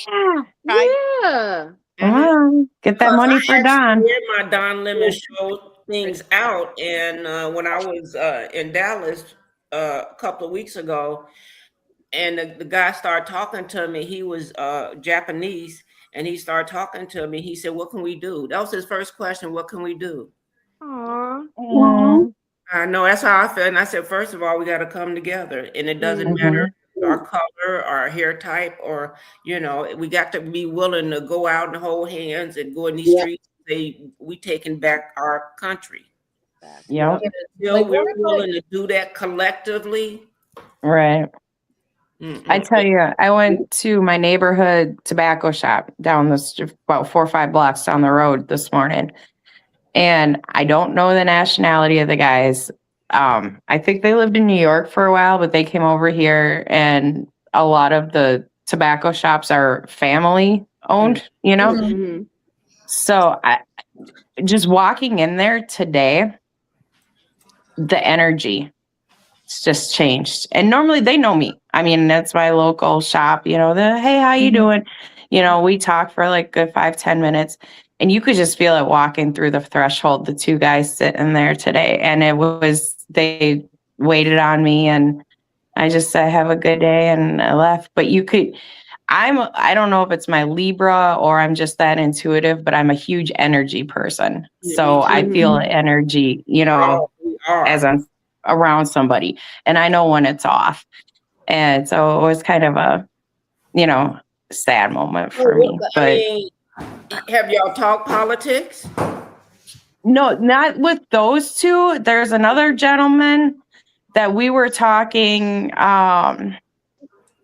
just before all this stuff happened. And like I said, I don't know what these guys' home country is. So I don't, you know, I want to be like, are you Iranian? You know, I don't want to be real ignorant. But with their brother that works there in the evening, I stopped in one evening, and he was just saying the same thing. We all just have to come together, and we have to take care of each other. You know, people don't realize we're actually the level of people with the most power, because More of us. they have our backwards mode. So thinking like we're so dependent on them, we need them for this, that, and the other, all these products, all of these things. They need our money. And if we're in a position to pull that away from them, the tables turn so fast. And so we actually stood there for 20-25 minutes, me and this guy talking the same rhetoric. But today, like I said, I walked in there, the energy, I don't know what. I don't know if they're waiting to hear from loved ones and can't. I don't know if they've lost loved ones. I don't know if they're scared for themselves. I don't know what. They could be just been doing something illegal. You know, any and all of that. But I don't like just going into places I frequent and having the energy be different. You know what I mean? Yeah, but when they do, sometimes some things you can't explain though. Sometimes I can't tell you what I'm doing. Right, exactly. But just knowing that, I mean, you know, hey, they always say, hey, how's it going? You know, how's your day? And, you know, sometimes it'll be like, oh, stay out of trouble, ha, ha, ha. You know, whatever, little small talk like that on the way out or something like that. But it was just, the whole mood was just way off Have you ever today. thought that most people are phony? No, I think what she's trying to say is, and I kind of, you remember I said this, you remember I said this in our chat, that you need to look out for your neighbors. When this happened, you got to look out for your neighbors, because, and this is again, you know, I love y'all, no shade. When they saw you as a white woman, they may have automatically assumed that she probably MAGA, or she might be, you know, whatever, and they just feel that like they need to be closed off. So I would say next time you go in there and they're in there, strike up a conversation and just like, yo, you're safe with me, bro. Like, you know. I try to do that. And like, you don't know when people. You said it's a smoke shop, right? These people be doing all kinds of stuff in the smoke shop. Well, that's like, you are so right. How about it didn't have nothing to do with her? That didn't have nothing to do with you. No, they was doing something. Today was just, you came on a little off day that we got business and you got to go. Oh my God. I'm trying to tell y'all, okay. Andrea, We'll talk about it. You're gonna tell me when we see you. Oh my God. Tell me. But I totally get what Angry Army Vet is saying. Like, whenever I go into public spaces, especially, and I'm like by myself, I will always kind of like look out for just kind of some sort of ally situation. And one of the first things I'll usually just say is like, can you believe this fucked up shit that's happening? Not saying the actual F word, but like something like that. And you can see people around me just like instantly relax. Yeah. But Barbara said that it was different from when she even walked in this time. You know what you said? Yeah, like just since this Iranian, the bombing and the everything has happened. And like I said, I don't know what their country, they could be from Kuwait. They could be from Yemen. It They could doesn't be matter. It doesn't anywhere in matter. They're there. gonna You know be- what I mean? So I don't know Yeah. what their stance is and everything like that. But yeah, it's just, you know, where we had a good rapport, even through this ICE thing. I got apprehensive during ICE. Like, is ICE gonna come fuck with them? You know, because I'm a very habitual person, and when we have small businesses, I connect with those people, no matter who they are. If they're American, Black, Asian, whoever they are, I get, you know, very personally connected to them. And so, you know, I was worried about that. They didn't seem to be worried, so I didn't make a big deal of it. And now, like I said, I just walked in there today and there was something being played on a phone. Somebody was, you know, it was like they were listening to a news or something like that. And the mood was just very somber. They weren't rude. And they might be getting videos that we haven't even seen. I can only imagine. Right. Yeah. And I Right. never thought, in which I don't know if it's been occurring a long time, that, you know, I said, I don't want to be like Russia, where we don't really know what's happening in our own country.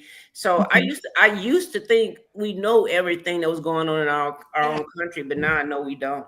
We don't. And maybe we don't. Jazzy has a good point. I've learned not to trust both parties, honestly. Ooh. Yeah. I don't know those people beyond what they present in public and what they want me to see. I'm telling y'all, check out We the People tomorrow. I'm doing an APAC deep dive, and it is going to blow your minds. And I'll tell her that I gave her my portion of a topic to you. Like, it is just She's still trying to give it back.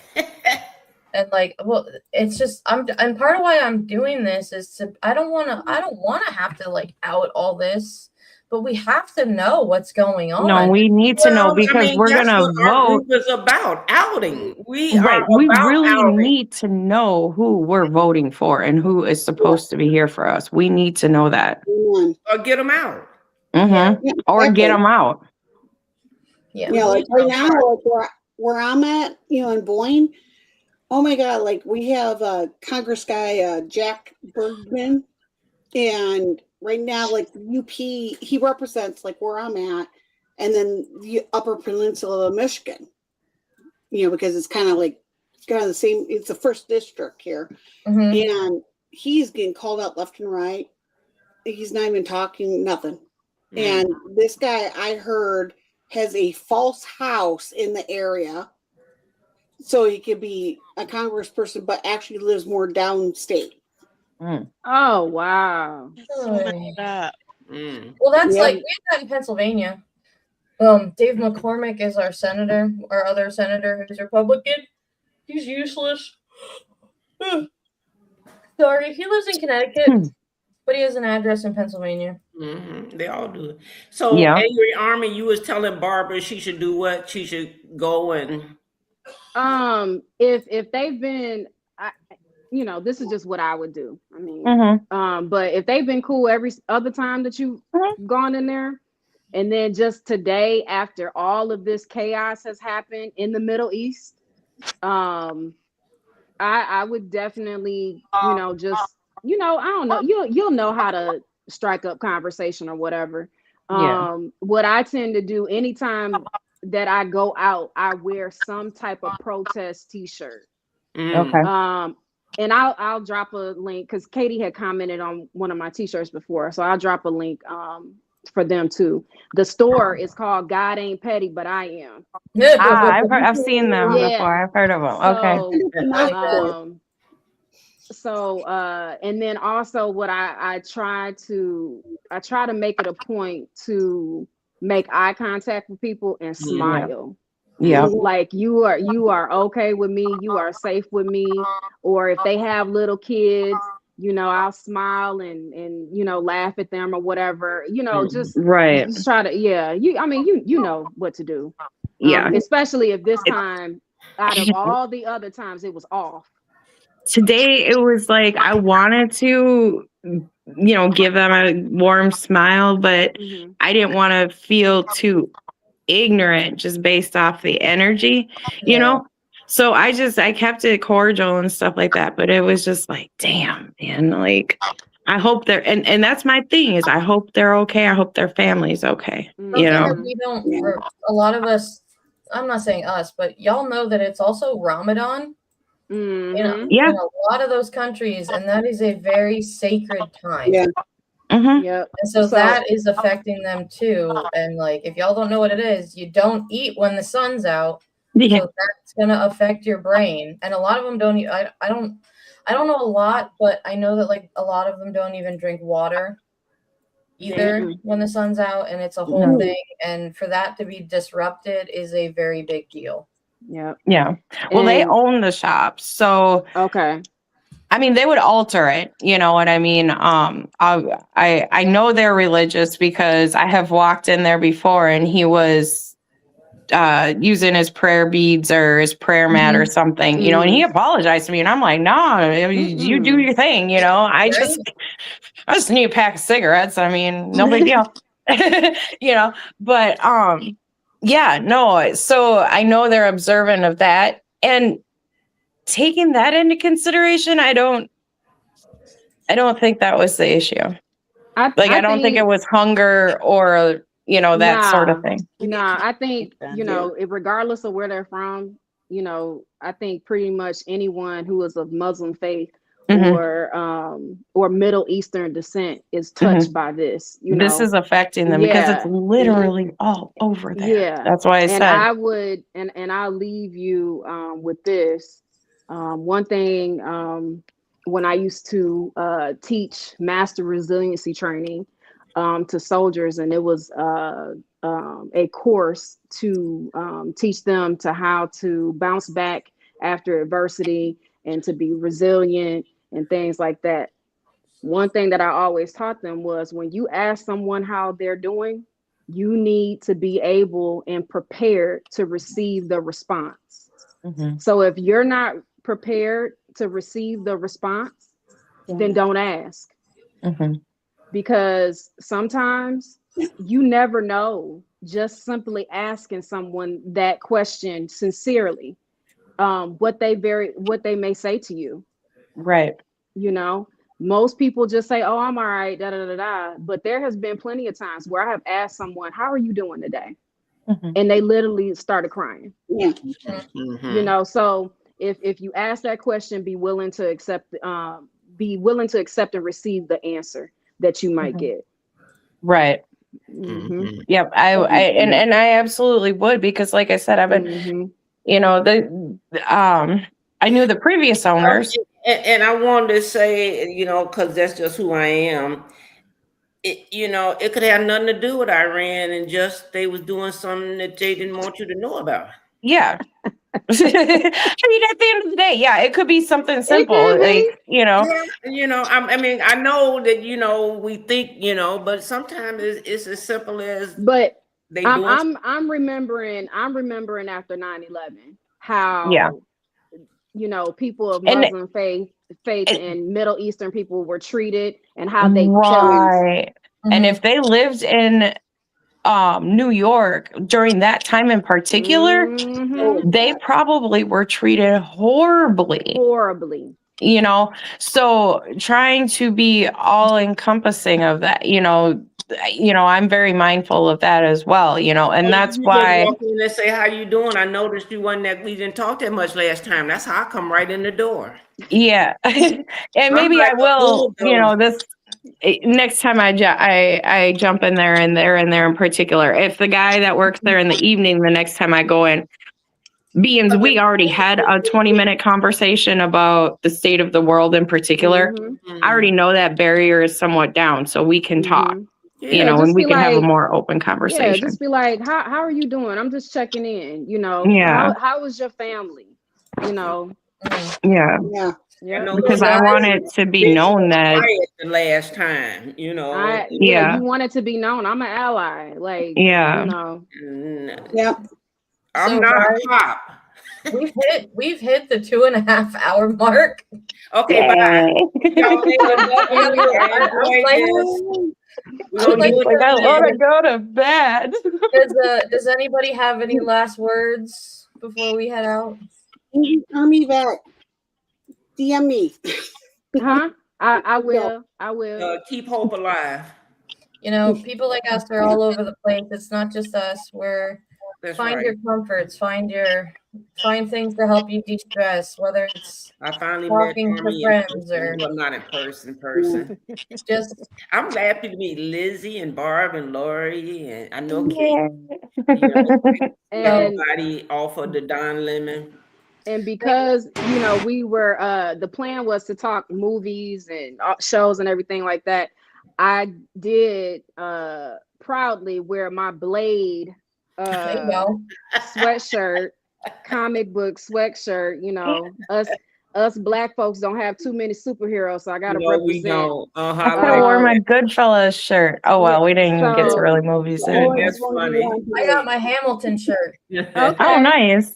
Yep. And I text Katie and said I'm not even gonna remember the name of a movie or a song. It's okay. We got you. You got had the red- y'all had me. Thank you. red piano. We got you. guys. All right. Okay, We'll see y'all you later. guys. Thank you. Bye. Bye. Bye.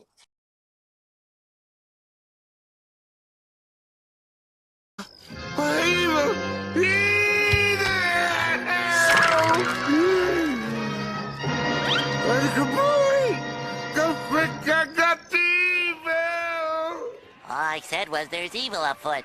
Evil!